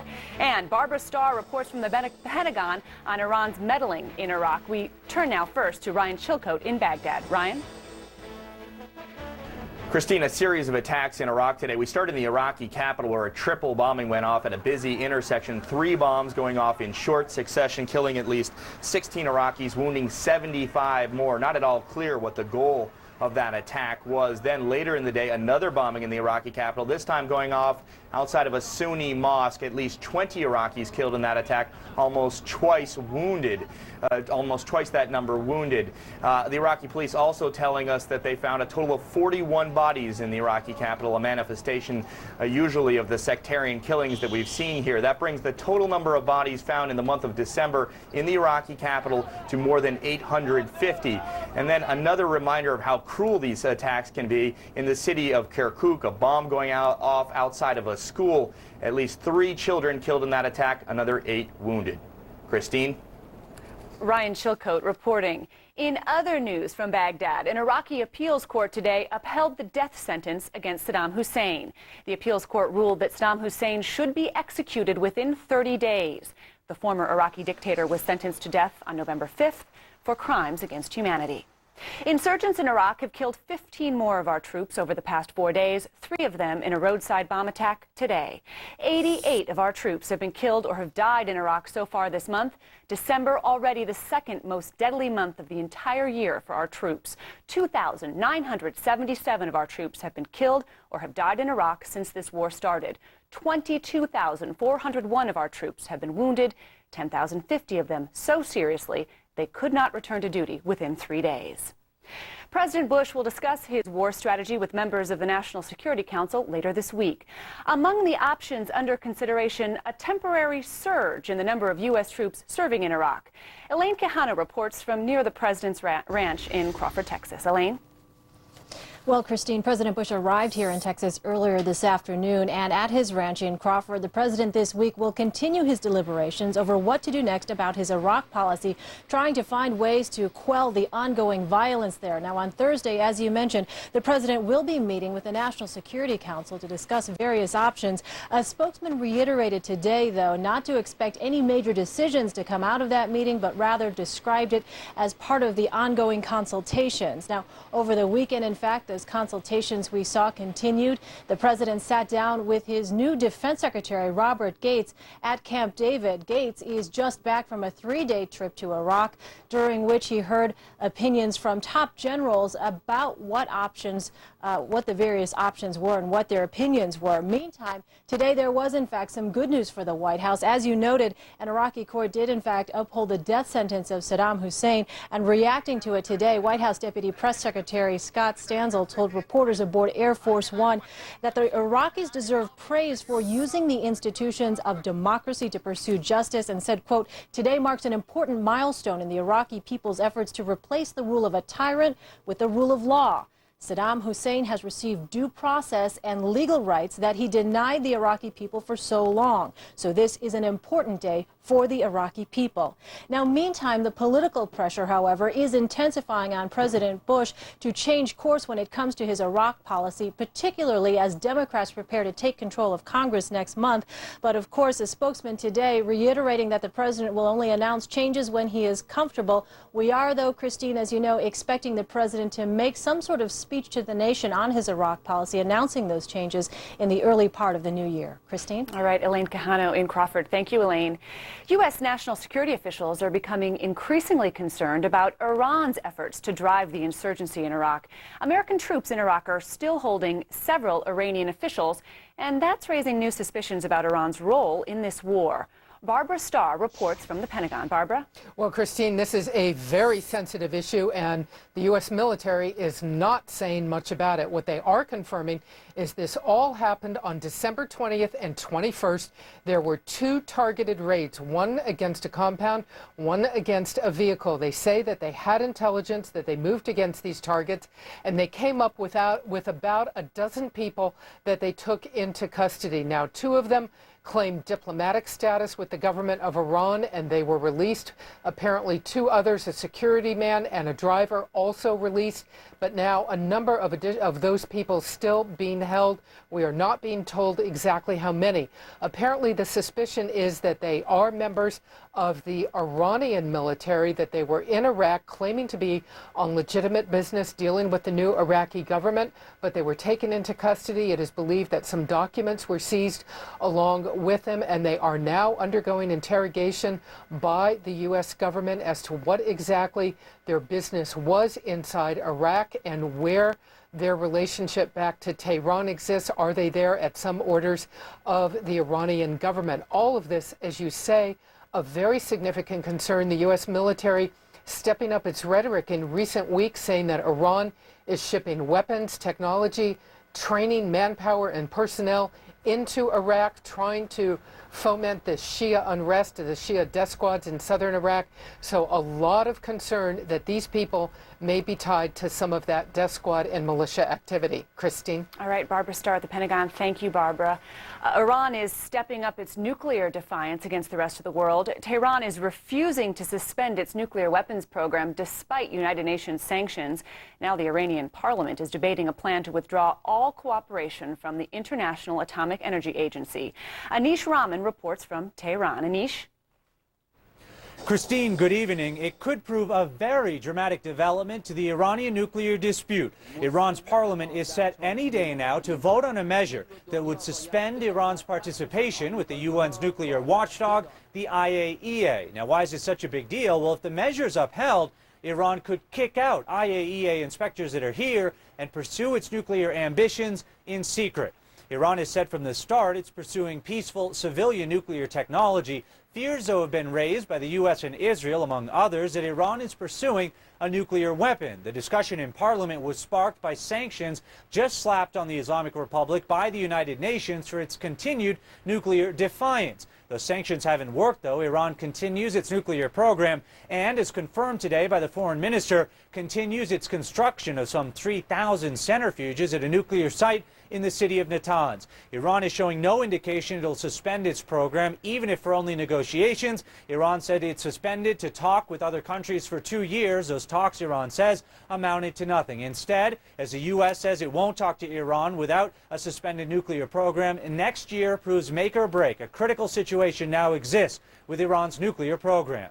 Christine? Anish Rahman reporting from Tehran. The United States today defended Ethiopia as Ethiopian troops advanced against radical Islamists in Somalia. Ethiopian troops crossed into Somalia to support that country's interim government in its conflict with radical Islamists. Ethiopia says it has killed as many as 1,000 radical Islamists as it pushes them back toward the capital, Mogadishu.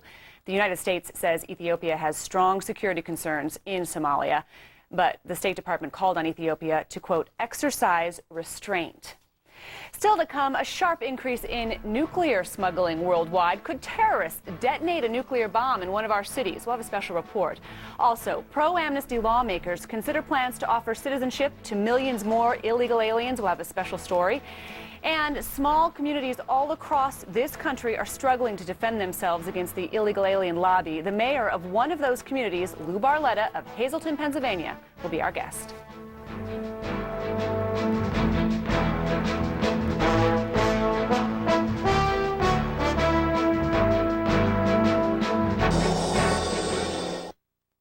Right now, we'll give you top quality vitamins and supplements for just 89 cents. That's right, just 89 cents. These, essential for a healthy heart. These, for joint support. These, to help your memory. Or any of these. And not just any vitamins. They're from Puritan's Pride, the #1 direct-to-you vitamin manufacturer. Just 89 cents each when you call now for these special introductory coupons. How can we do it? We're the manufacturer.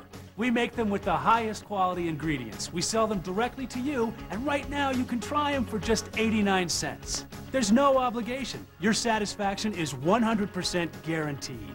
Plus, call now and you'll get the complete Puritan's Pride discount catalog free. You'll also get a $10 off bonus coupon good for any of the 1,400 top quality products you'll find inside. Call now for this special bonus, the Comprehensive Vitamins and Supplements to Live By Guide. Yours free. Call or go to PuritanTV.com right now. Oh, wow. Wow, this is nice. It's hard to describe. Wow. It's like you're floating. Wow. The tension is just gone. Every 60 seconds, someone, somewhere is switching to Tempur-Pedic. It feels amazing. I don't feel the pressure on my lower back as I do on a normal. It's a lot better than the mattress I'm sleeping on. Inside Tempur-Pedic are billions of viscoelastic memory cells that mold to the unique shape of your body. It's contouring to my body. This is great. I have no pokes or pinches. Look how this wine glass doesn't tip over when this person jumps up and down. Don't try that with a metal spring mattress. I got a lower back problem, so this thing's really comfortable.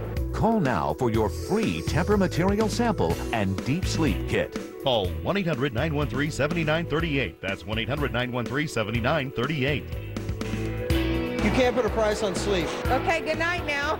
Call now. there's only one Tempur-Pedic. Flashpoints of the year, wars, arrests, elections, scandals.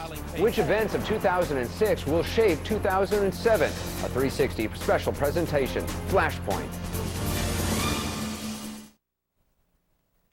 Lawmakers tonight are preparing to make it easier for millions of illegal aliens to stay in this country and eventually become U.S. citizens. A group of senators and congressmen are discussing legislation that would extend amnesty and ease residency requirements for illegal aliens seeking citizenship.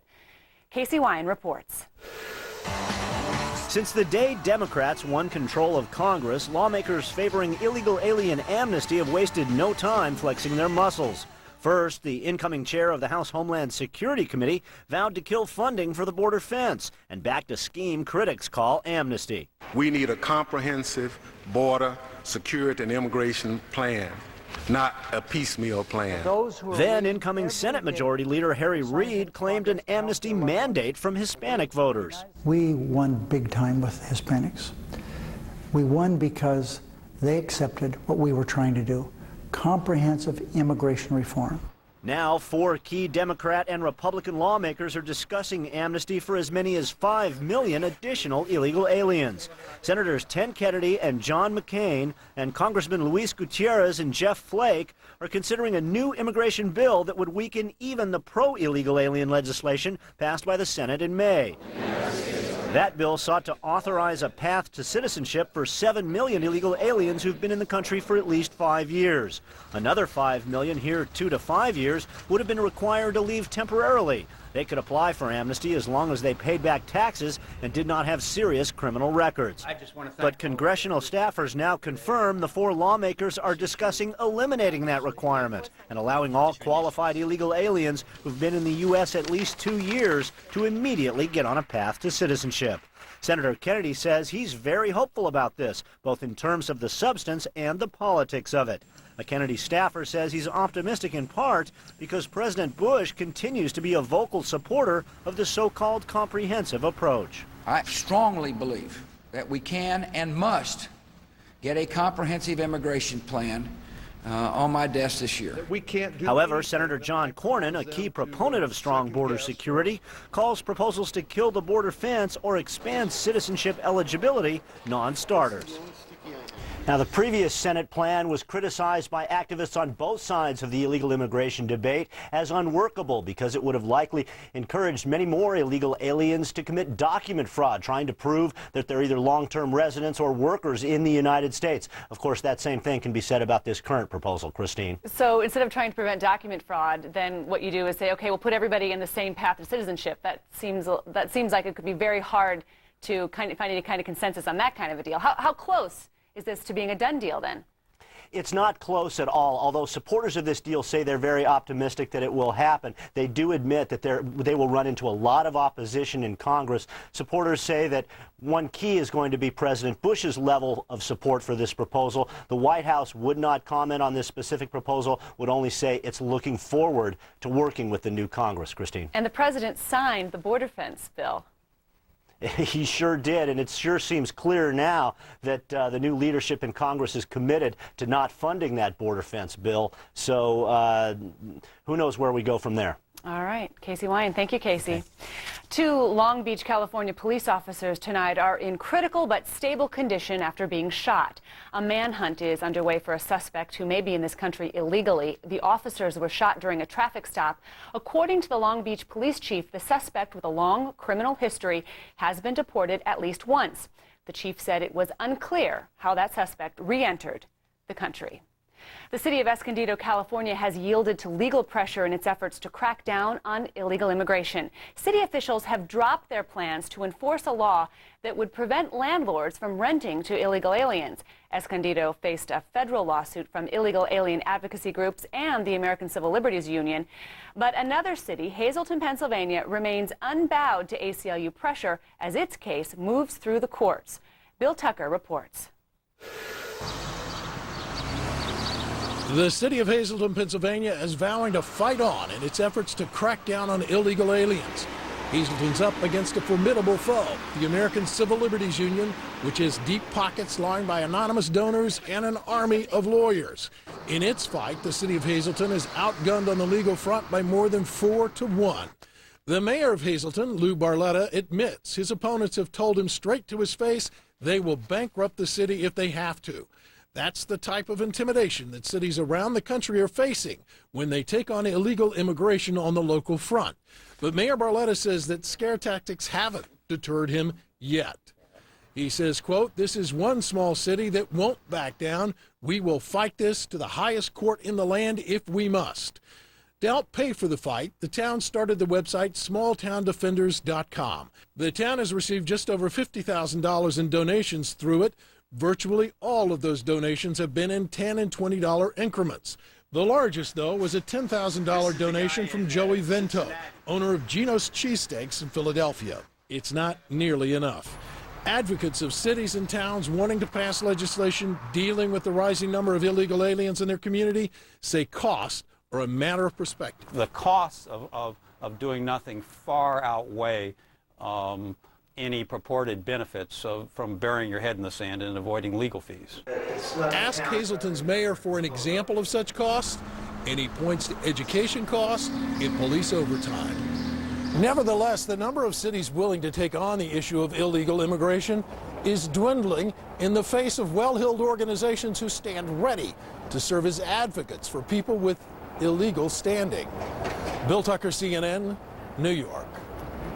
We'll have more tonight on the battle against illegal immigration and the rising costs for local communities that choose to fight back. The mayor of Hazleton, Lou Barletta, will join us later on in the broadcast.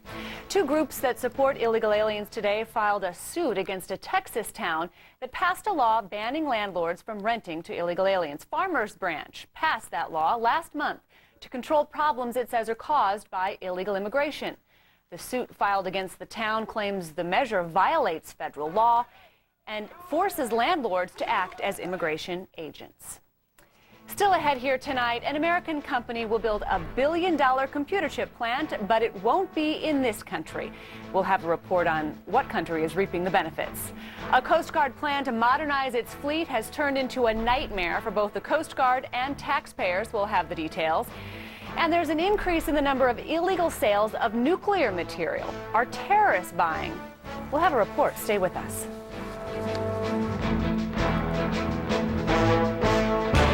Are we racist or intolerant? He didn't think he was either. What's hidden inside? The answer is skin deep. Racism in America. A special Paula's on now. CNN tomorrow night, 8 Eastern. It's the time of the season when love runs high. In this time, moving your 401ks to Fidelity is groovy. Our retirement specialists make it so easy, they'll even do most of the paperwork. You dig? Call 1-800-FIDELITY. Smart move. If you want to quit smoking, today's your day. Introducing new Commit Cherry Lozenges. Quitting smoking just got a little tastier. You got Singular? No, Sprint.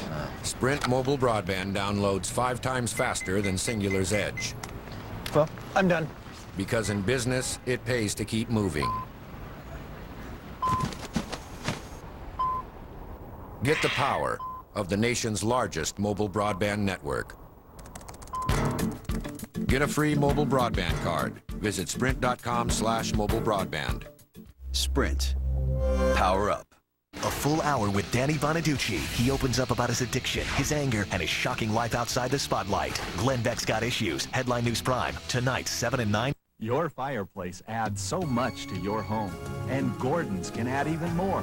Gordon's Fireplace Shop and Home Decor. Selection second to none.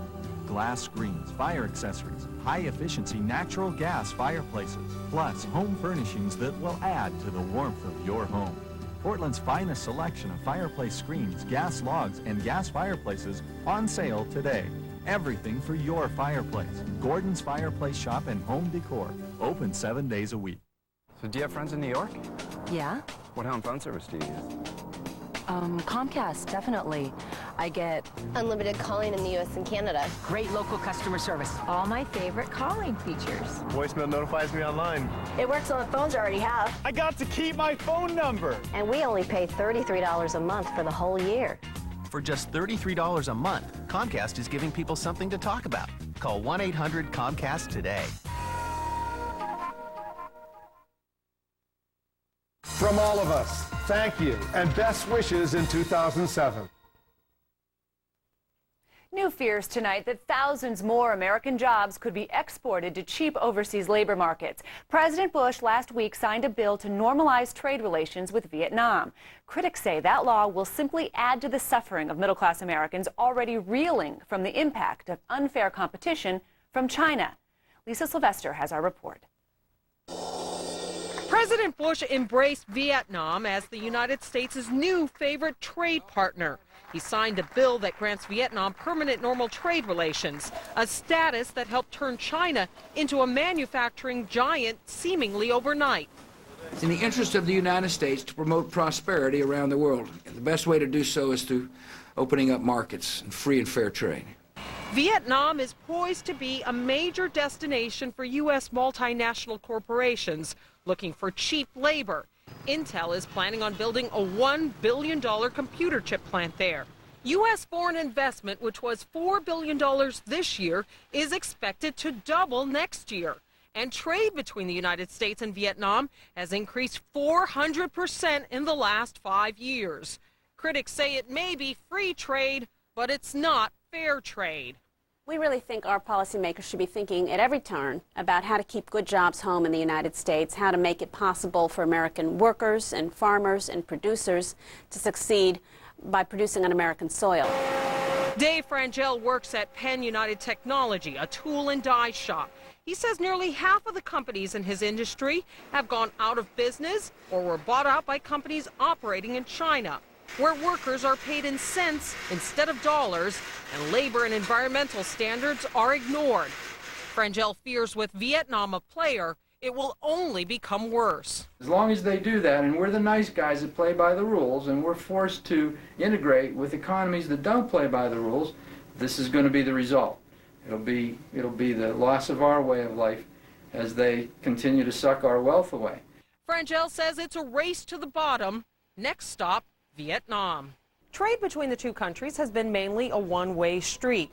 Vietnam earned about $6.5 billion from exports in 2005, but bought only about $1 billion in products from the United States. Lisa Sylvester, CNN, Washington. In addition to the deal with Vietnam, the United States last week reached a free trade agreement with Panama. The new Congress will address that trade deal along with similar deals with Colombia and Peru when it convenes in January. And that brings us to our poll question tonight. Do you believe the majority of our free trade agreements benefit or harm this country's middle class? Cast your vote at LouDobbs.com. We'll bring you the results later in the broadcast. And time now for some of your thoughts. Dan in Illinois. My friends asked me if I got everything that I wanted for Christmas. I told them not yet. I said all I wanted was a government that truly cares about their people, one that doesn't outsource our livelihoods overseas, and one that secures our borders. Philip in California, success is up to Iraq and the people. It will not depend on the number of troops, amounts of money we spend, or all the good deeds we attempt. Sometimes the best way forward is to take a step back and really see where we are. Janet in South Carolina, how can U.S. citizens fight the Senate's immigration bill that's now being written once it gets to the floor? It stops building the fence, among other things. Kennedy and McCain are at it again, writing illegals a first-class ticket to U.S. citizenship. Email us at LouDobbs.com. We'll have more of your thoughts later on in the broadcast. Each of you whose email is read here on the program will receive a copy of Lou's best-selling new book, War on the Middle Class. Governor Arnold Schwarzenegger of California is said to be doing fine tonight after surgery to repair a broken leg. Schwarzenegger broke his right leg skiing in Idaho's Sun Valley over the weekend. He was fully anesthetized for the operation. During that time, California's lieutenant governor assumed the role of acting governor. Doctors cleared the governor to resume his duties shortly after that procedure. He'll remain in the hospital for just a few more days. Governor Schwarzenegger will be on crutches at his second inauguration next month. Still to come, Homeland insecurity at its best. The Coast Guard spends $100 million to upgrade its ships. One problem, the ships are still not seaworthy. Then, the trafficking of radioactive materials is increasing. We'll have a special report on the threat of nuclear terrorism to this country.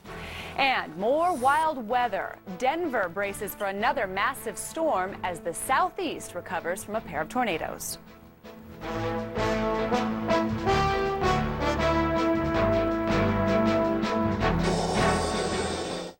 And with us today, Stephen Johnston with his brand new DVD Bible. That's right. This is the DVD Bible with 72 hours of narration, word for word from the King James Bible. Scripture comes up on the screen. You hear my narration fully dramatized.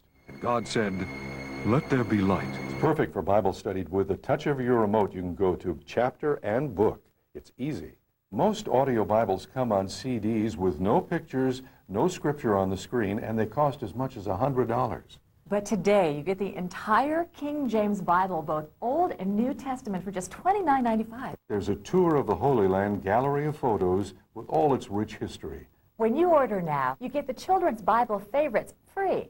Order your DVD Bible right now. To order your DVD Bible, both the Old and New Testament, call 1-800-306-5300. That's 1-800-306-5300. Don't delay. Call now at 1-800-306-5300. Thank you. Thank you. Thanks for coming to CNN. A lot happened in 2006. And we're glad you followed it all on CNN and CNN.com. Happy holidays and best wishes for 2007. Hope you join me at the most exciting place on earth, Times Square on New Year's Eve. Join me live with celebrations from around the world, plus music from Lionel Richie, the B-52s, the Goo Goo Dolls, and who knows who else is going to show up. CNN, New Year's Eve, 11 p.m. Eastern. I'm Ed Rontaler. I'm 101 years old. This house was built in 1930. We've had a lot of trick-or-treaters, many happy Thanksgivings, many happy memories in this house. I wouldn't trade a single day here for anything. Each year, mortgage insurance from Genworth Financial helps thousands of people start building their own futures today by getting into their own homes faster. Genworth Financial. Insurance for living, solutions for life. Now our top stories, a deadly new wave of violence in Iraq. 15 of our troops have been killed in the past 4 days. Nearly 50 Iraqis were killed in gun and bomb attacks today. Also, Iran is stepping up its nuclear confrontation with the rest of the world. The Iranian parliament is considering withdrawing all cooperations with the International Atomic Energy Agency. It follows a United Nations decision to impose limited sanctions against Iran. And pro-amnesty lawmakers are preparing plans to offer citizenship to millions more illegal aliens living in this country. Those lawmakers also want to scrap plans to build a new fence along part of our southern border. In other news tonight, a building collapse today killed one worker and injured 2 others in New York. The 5-story apartment building in Harlem was under renovation when the 3 top floors gave way.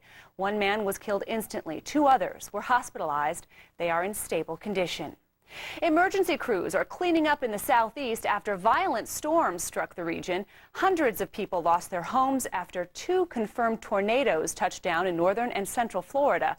Only a handful of people were seriously injured. And Denver could be seeing more snowstorms. A new storm is slamming into the Pacific coast. It's even more powerful than the one last week. This new storm is expected to bring rain from Seattle to Los Angeles, heavy snow in the Rockies and Plains, and wind gusts of up to 45 miles per hour. Outrage tonight about reports the Department of Justice has built a massive new crime database. It's believed to contain millions of case files from agencies like the FBI and the Drug Enforcement Administration. State and local police across the country can search this database. Civil liberties and privacy proponents are alarmed. They say this database allows local police to see personal information about people who have never been charged with a crime. The Coast Guard is on the front lines of protecting our nation from terrorists, illegal immigration, and drug smugglers. But a program to modernize the Coast Guard fleet is in deep trouble tonight. The federal government has spent tens of millions of taxpayer dollars, but it appears the money has been totally wasted. Susan Candiotti reports from Key West, Florida. This is one of the ones we've noticed some of the hull deformation In Key West, Florida, all 8 of U.S. Coast Guard Commander Scott Bushman's newly converted 123-foot cutters are, for now, dead in the water. Well, we'll look down over the port side of the ship, and you'll see where it's deformed, it's dished in. Deformities, superstructure cracks, 2 things you don't want to hear after spending about $100 million on what was to be a 49-ship project. If left to go like that, potentially could cause some water to intrude there, which we obviously don't want on a ship at sea. If there's a mass exodus when Cuba's Fidel Castro dies, the Coast Guard will have to scramble until other boats and planes arrive to cover the slack. We have to multi-crew our crews. We'll have to work our cutters a little harder, but I am confident that our forced laydown will not, by any means, decrease. Does the loss hurt us, Coast Guard-wide? Absolutely. For now, there's no telling how long the cutters will be out of service or what the ultimate solution will be. It's one of many snags plaguing the U.S. Coast Guard's $24 billion deep water program to revamp an aging fleet, now under investigation by the General Accountability Office. The integrated deepwater system will leverage advanced technologies to develop systems with greater speed and longer endurance. But only 4 years into the 25-year plan, questions are mounting. Design flaws have suspended work on a new fleet of fast response cutters. The newly christened first $500,000 national security cutter also has structural problems. Is the privatized project awarded to Lockheed Martin and Northrop Grumman mismanaged? They make billions and billions and billions of dollars off the American taxpayers. They do not deliver high-quality work. They make an enormous profit, and our national security has been compromised. A spokesperson for the Northrop Grumman Lockheed Martin project referred CNN to the Coast Guard for comments. The spokeswoman for the Coast Guard admiral who oversees Deepwater declined comment because she said CNN interviewed this man, former Lockheed engineer Michael DeCourt, who put a video on YouTube that claims he was laid off for pointing out problems. DeCourt says surveillance cameras on the converted cutters have blind spots, and communications equipment is insecure. These issues, every single one of them, was extremely avoidable and not difficult to do so. While some dispute DeCourt's claims, a U.S. Coast Guard official tells CNN Commandant Thad Allen is investigating and plans to find out who may be responsible for Deepwater's troubles. Troubles keeping these impressive cutters all shined up with no place to go. Susan Candiotti, CNN, Key West. There's been another troubling development on the Homeland Security front. The number of cases involving the smuggling of radioactive materials has increased sharply, and that's raising new fears about the risk of nuclear terrorism. Jean Meserve has our report. A cache of enriched uranium seized from a smuggler in the Republic of Georgia. This incident in 2003, one of a growing number of reports involving the illegal diversion, purchase, or storage of nuclear and radiological materials. A Homeland Security official says there were 100 cases reported in the year 2000. In 2005, the number more than doubled to 215, and no decrease is expected this year. The detonation of even a small nuclear weapon in an American city would be catastrophic, computer models show, with tens of thousands of people killed instantaneously. The explosion of a radiological dirty bomb would do serious economic and psychological damage. Despite the rising number of reported incidents, U.S. officials say they have no indication that terrorists have succeeded in getting nuclear or radiological materials. They do know they have tried. Al-Qaeda has repeatedly attempted to purchase material for a nuclear bomb. They've attempted to recruit nuclear weapons scientists from Pakistan and elsewhere. This demand has made nuclear and radiological materials valuable black market commodities. But some of the incidents reported may not represent a real threat. Nuclear trafficking is an area replete with scams, and so not all reports actually have anything to do with real material. I mean, there are people who run around selling containers with radioactive markings that just have junk in it. Better detection and reporting are certainly a factor in the increased numbers. We're getting much more organized around the world at tracking sources and developing radiation monitors at airports and harbors and the tunnels that go into major cities. and keeping track of these things better. Efforts to secure nuclear and radiological materials have increased in recent years, but experts say even more has to be done, and even faster. Christine? Jean, what are some of those efforts that have been made to keep track of these materials? Well, just within the past month, there was about 600 pounds of enriched uranium in what had been a research facility in East Germany. That was moved to Russia, to a very secure facility there. Experts say that sort of thing is absolutely essential and terrific, but they say there are still some nations reluctant to take part wholeheartedly in these efforts. They say this should be a higher priority of the President, the Secretary of State, and other top officials in order to bring those nations along, because they say this is such a grave threat. The consequence is just so severe if anything were to happen. Right. It takes just one incident. It just takes one time for a terrorist organization or network to get their hands on some of these materials. And we do know there are vast holes in the detection system, aren't there? There are. I mean, certainly there are efforts being made around this country to plug those holes. They've installed nuclear detectors at many ports. They're trying to push things out and put detectors in foreign ports so things are screened before they come in. But we know people can get over the border, well documented on your show. And as people get over, they can carry things with them. And some of the things they carry could be very dangerous. They could be nuclear or radiological materials. All right, Jean Meserve, thank you very much for that report, Jean. You bet. When we return, the latest on local efforts to stem illegal immigration. The mayor of Hazleton, Pennsylvania will be our guest. He says he'll take his battle against the ACLU all the way to the Supreme Court. And a new report suggests that students who need the most are often given the least. One of the authors of that report will join us. Stay with us.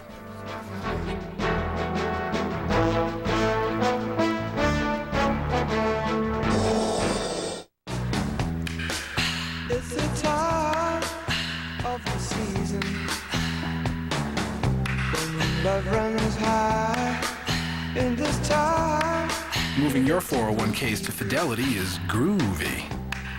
Our retirement specialists make it so easy, they'll even do most of the paperwork. You dig? Call 1-800-FIDELITY. Smart move. No matter where people are going, we're all going in the same direction. The future, something we're thinking about today. A good example? This ultra-clean diesel fuel we're producing in the U.S. It contains 97% less sulfur, and we can all benefit from that. I'm Chris Erickson, and I work for ExxonMobil. Right now, we'll give you top quality vitamins and supplements for just 89 cents. That's right, just 89 cents. These, essential for a healthy heart. These, for joint support. These, to help your memory. Or any of these. And not just any vitamins. They're from Puritan's Pride, the #1 direct-to-you vitamin manufacturer. Just 89 cents each when you call now for these special introductory coupons. How can we do it? We're the manufacturer.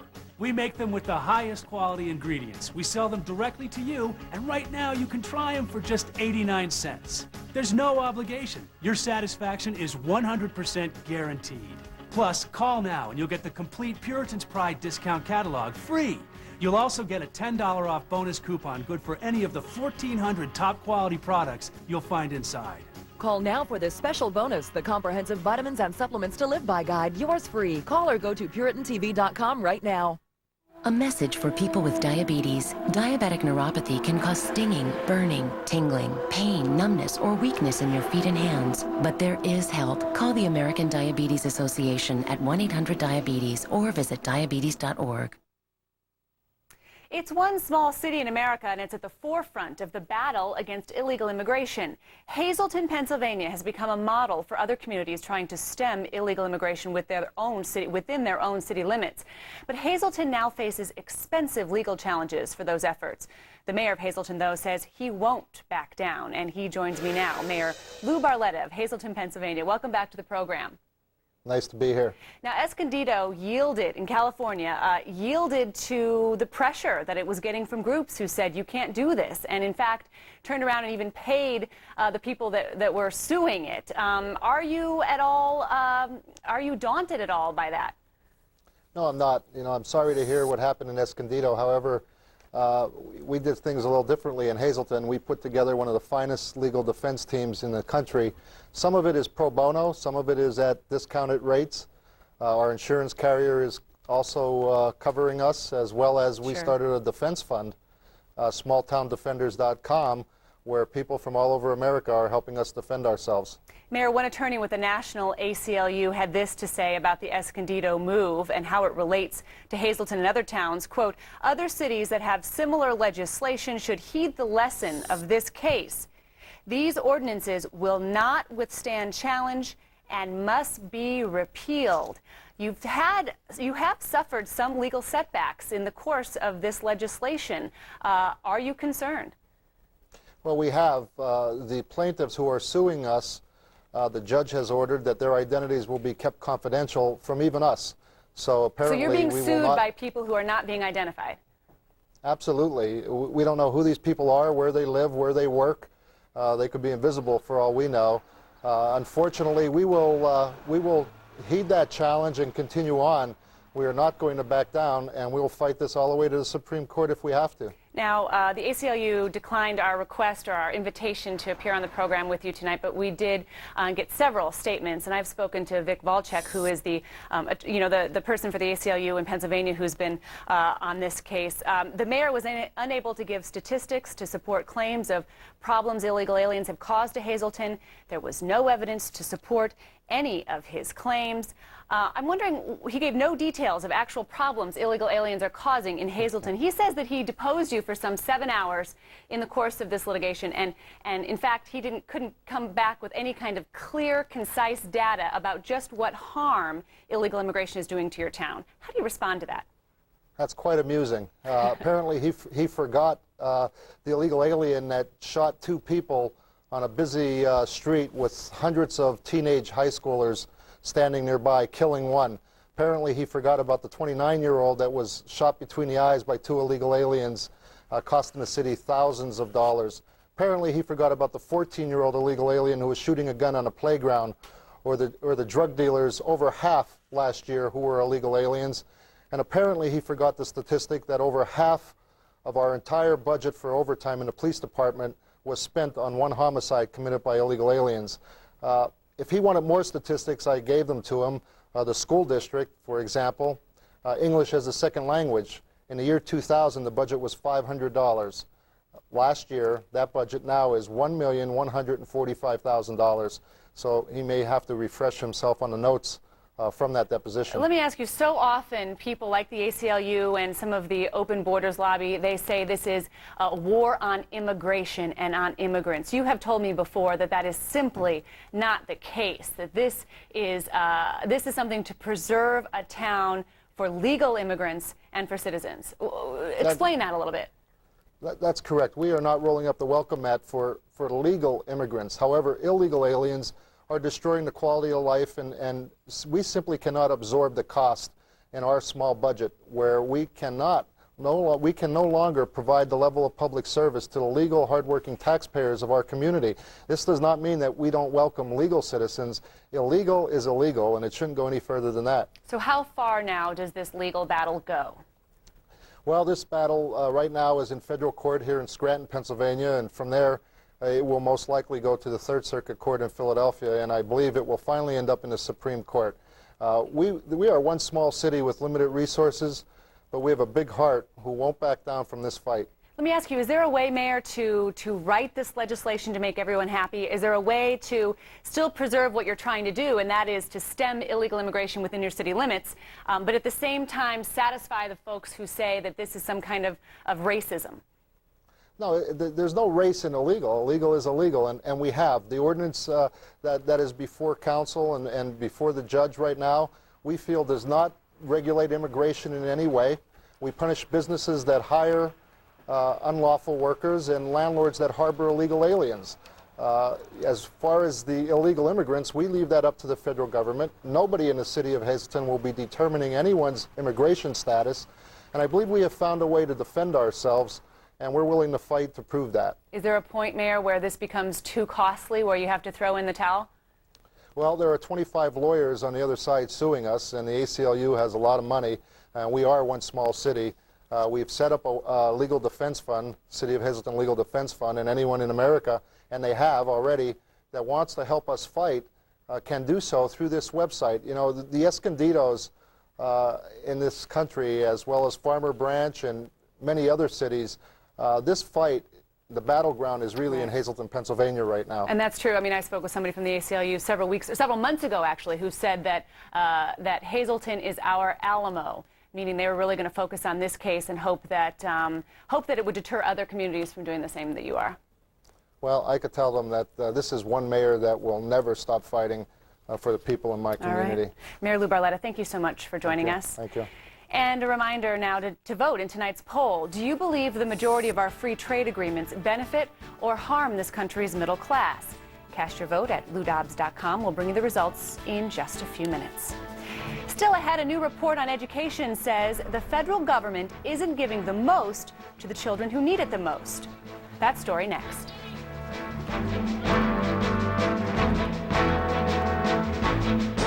Beginning in January, intolerance in America, just below the surface. Now, Paula Zahn's bringing everything out in the open. Weeknights, 8 Eastern. Style, performance, luxury.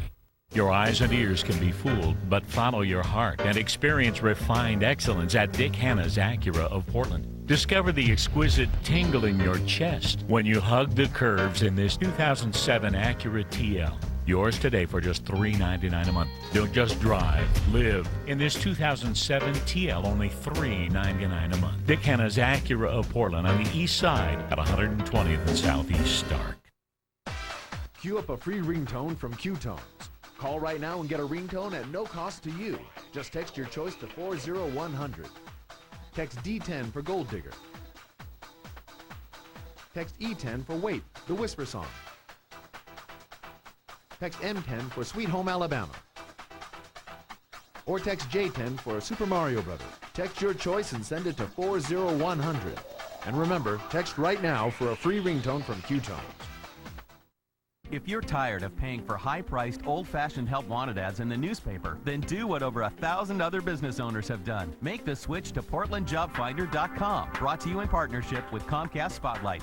We've been using Portland Job Finders for about 8 to 10 months. We've really enjoyed the customer service. We've had success in our pharmacy as well as our medical records in our accounting department. We'll continue to use them in the future. PortlandJobFinder.com. We're the faster, more effective way to find and hire the local employees that you need now. Now on demand, meet John Tucker and the women who hate him. Sean Tucker must die.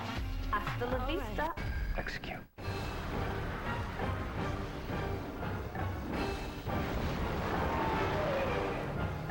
Tom Cruise is Ethan Hunt.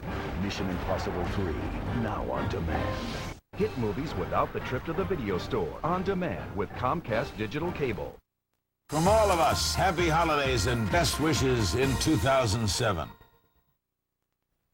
The concept of public education as the great equalizer in this country is in jeopardy tonight. A new report says that schools in our poorest states are being shortchanged by policies that distribute federal aid to public schools. The report says wealthier states are receiving more federal funds. Joining me now is Ross Weiner. He's Vice President for Policy and Practice at the Education Trust. He's one of the authors of this report. Welcome to the program, sir. Thanks very much. You know, the idea that just with a public education armed with knowledge, anybody in this country can move up the ladder and be anything they want. It's not necessarily true that you go into the public school system and that you're going to be treated fairly. Is that right? Well, that's right. And, you know, Americans rightly take a lot of pride in how we've expanded access to public education in this country. But what a lot of Americans don't understand is that our education funding policies actually have stacked the deck against our most vulnerable students. And I understand that it's very complicated. Local communities and states, they all kind of spend the money differently, and then the federal money is allocated with a very complex formula. But we have sort of an example here when you look at Massachusetts and Oklahoma. And this is what your study found and sort of broke it out, that in Massachusetts, the federal dollar spent per child is $2,310. In Oklahoma, it's just over $1,000, but there are far more poor students in Oklahoma. So why is this happening? Well, the federal government, so this is Title I money, and Title I money is the largest anti-poverty education program. It actually goes all the way back to the War on Poverty from the Lyndon Johnson administration, and now it accounts for about $13 billion that gets distributed to states on a series of formulas, and those formulas basically look at two issues. First is the number of poor children in any given state, but the second factor in the formula is average per student expenditures in that state. And you know, you can understand how they came up with that policy in the first place because they wanted to reward states that spent a lot themselves on public education. But as the study that we published shows, that tends to reward wealthier states even if they have lower tax rates, while states that have less wealth, they might tax themselves at higher rates, but they get less in federal financial aid. So bottom line, the way we're spending $13 billion in federal funds is not narrowing the gap between rich and poor students, between, between kids across the country, but might in fact even be making it bigger? Well, you know, as you mentioned, it's complicated. And so once it goes to states, actually, Title I does help to narrow the funding inequities within states. So inside of Oklahoma and inside of Massachusetts, Title I funds are very well targeted to the districts that have the most kids who are growing up in poverty. But when you look across states, you see that actually Title I tends to make the inequalities in education funding more stark rather than narrowing them. Let's talk a little bit then about the solutions. Is this something that can be reviewed? Is this something that is a huge federal bureaucracy that's just going to roll under its own weight in perpetuity? What happens next? Well, you know, the Title I is a part of the Elementary and Secondary Education Act, which is now commonly referred to as the No Child Left Behind Act for its most recent authorization. And Congress looks at this law periodically and they reauthorize it, and that's actually supposed to happen next year. So they're going to give a thorough review to all of the law's provisions, not just the funding, but all of the other ways that the law operates. And I think that what this report does is highlight an issue that hasn't gotten very much attention, and hopefully when Congress comes back to the law, they can try to make, they can try to equalize some of these inequalities across states. What about education? Public education is the great equalizer in this country. Is that something that is closer to being a truth today than it was 5 or 10 years ago? Well, I think what you can say is we're actually taking that obligation a lot more seriously. So we're paying attention to the results a lot more, and there are a lot of very positive things going on. There's a lot of very serious efforts to narrow the achievement gap in public education. But we haven't made as much progress as we could. And I think underneath that is some of the funding inequities that we point out in this report. Again, you know, better funding policies are not a silver bullet. That's not going to solve our problems in public education. But I think if we can direct more resources to the places with the biggest challenges, that'll be a good start at trying to get on top of some of these problems. Who are the students who are being left behind at this point? Well, unfortunately, we actually have a lot of students who aren't getting the education that they deserve. And one of the biggest groups is students who are growing up in poverty. We know that those kids face big disadvantages outside of school. And, you know, again, as you talked about at the beginning, this idea of education as the great equalizer, Americans believe that if you work hard, you ought to be able to work your way out of poverty and into the middle class or to wherever your dreams might take you. But what we see is that actually the students who are disadvantaged outside of school actually have schools that place them at more disadvantage, so that, you know, if you're going up to a school that educates mostly kids growing up in poverty, you're less likely to have qualified teachers, you're less likely to have a challenging and a rigorous curriculum, so that, again, there's a lot we have to do, and funding is just part of the solution. Complicated problem with a complicated solution, I'm sure. Ross Wiener, thank you so much for joining us, the Education Trust. Thanks for having me. Still ahead, the results of tonight's poll and another look at emails. Stay with us. Hello, I'm Lindsay Wagner. You know, if you're frustrated by the quality of your sleep or because you have morning back pain, please give us a call right now. It won't cost you a thing except a minute of your time. We'll immediately send you this free video and brochure with all the details about this amazing bed, including complete descriptions of all our bed models, prices, and options. You'll have all the information you need to make a decision that can truly make a difference in your sleep. It's been amazing, the difference that the Sleep Number bed has made with my sleep personally. I have not woken up with back pain at all, not once since we've gotten it. I switched from an innerspring mattress to a Sleep Number bed, and now I sleep better than ever. It's the only bed I know of that's clinically proven to improve your sleep quality and relieve back pain. And it also costs about the same as a traditional innerspring mattress, yet it lasts twice as long. Now, like most of us, before I got my Sleep Number bed, I used to toss and turn during the night. I'd wake up, roll over, find a comfortable position, and then go back to sleep. But on a Sleep Number bed, I actually sleep all the way through the night. And I didn't realize I wasn't getting a good night's sleep until I experienced one on a Sleep Number bed. I also noticed that I have more stamina during the day, and I know it's because I'm getting a more recuperative sleep. So why don't you call us right now and see if it isn't true for you as well. Call for your free information kit. Sleep Number beds are easy to own, coming in all standard sizes with queen-size mattresses starting as low as $20 a month. Learn about our 20-year limited warranty and risk-free 30-night in-home trial. Call 1-800-289-6100. On a Sleep Number bed by Select Comfort, you can fall asleep faster, sleep more soundly, and wake up more refreshed. Call 1-800-289-6100. We'll rush you this free video, brochure, and price list. That's 1-800-289-6100. The Sleep Number bed is the key to a perfect night's sleep. Call now.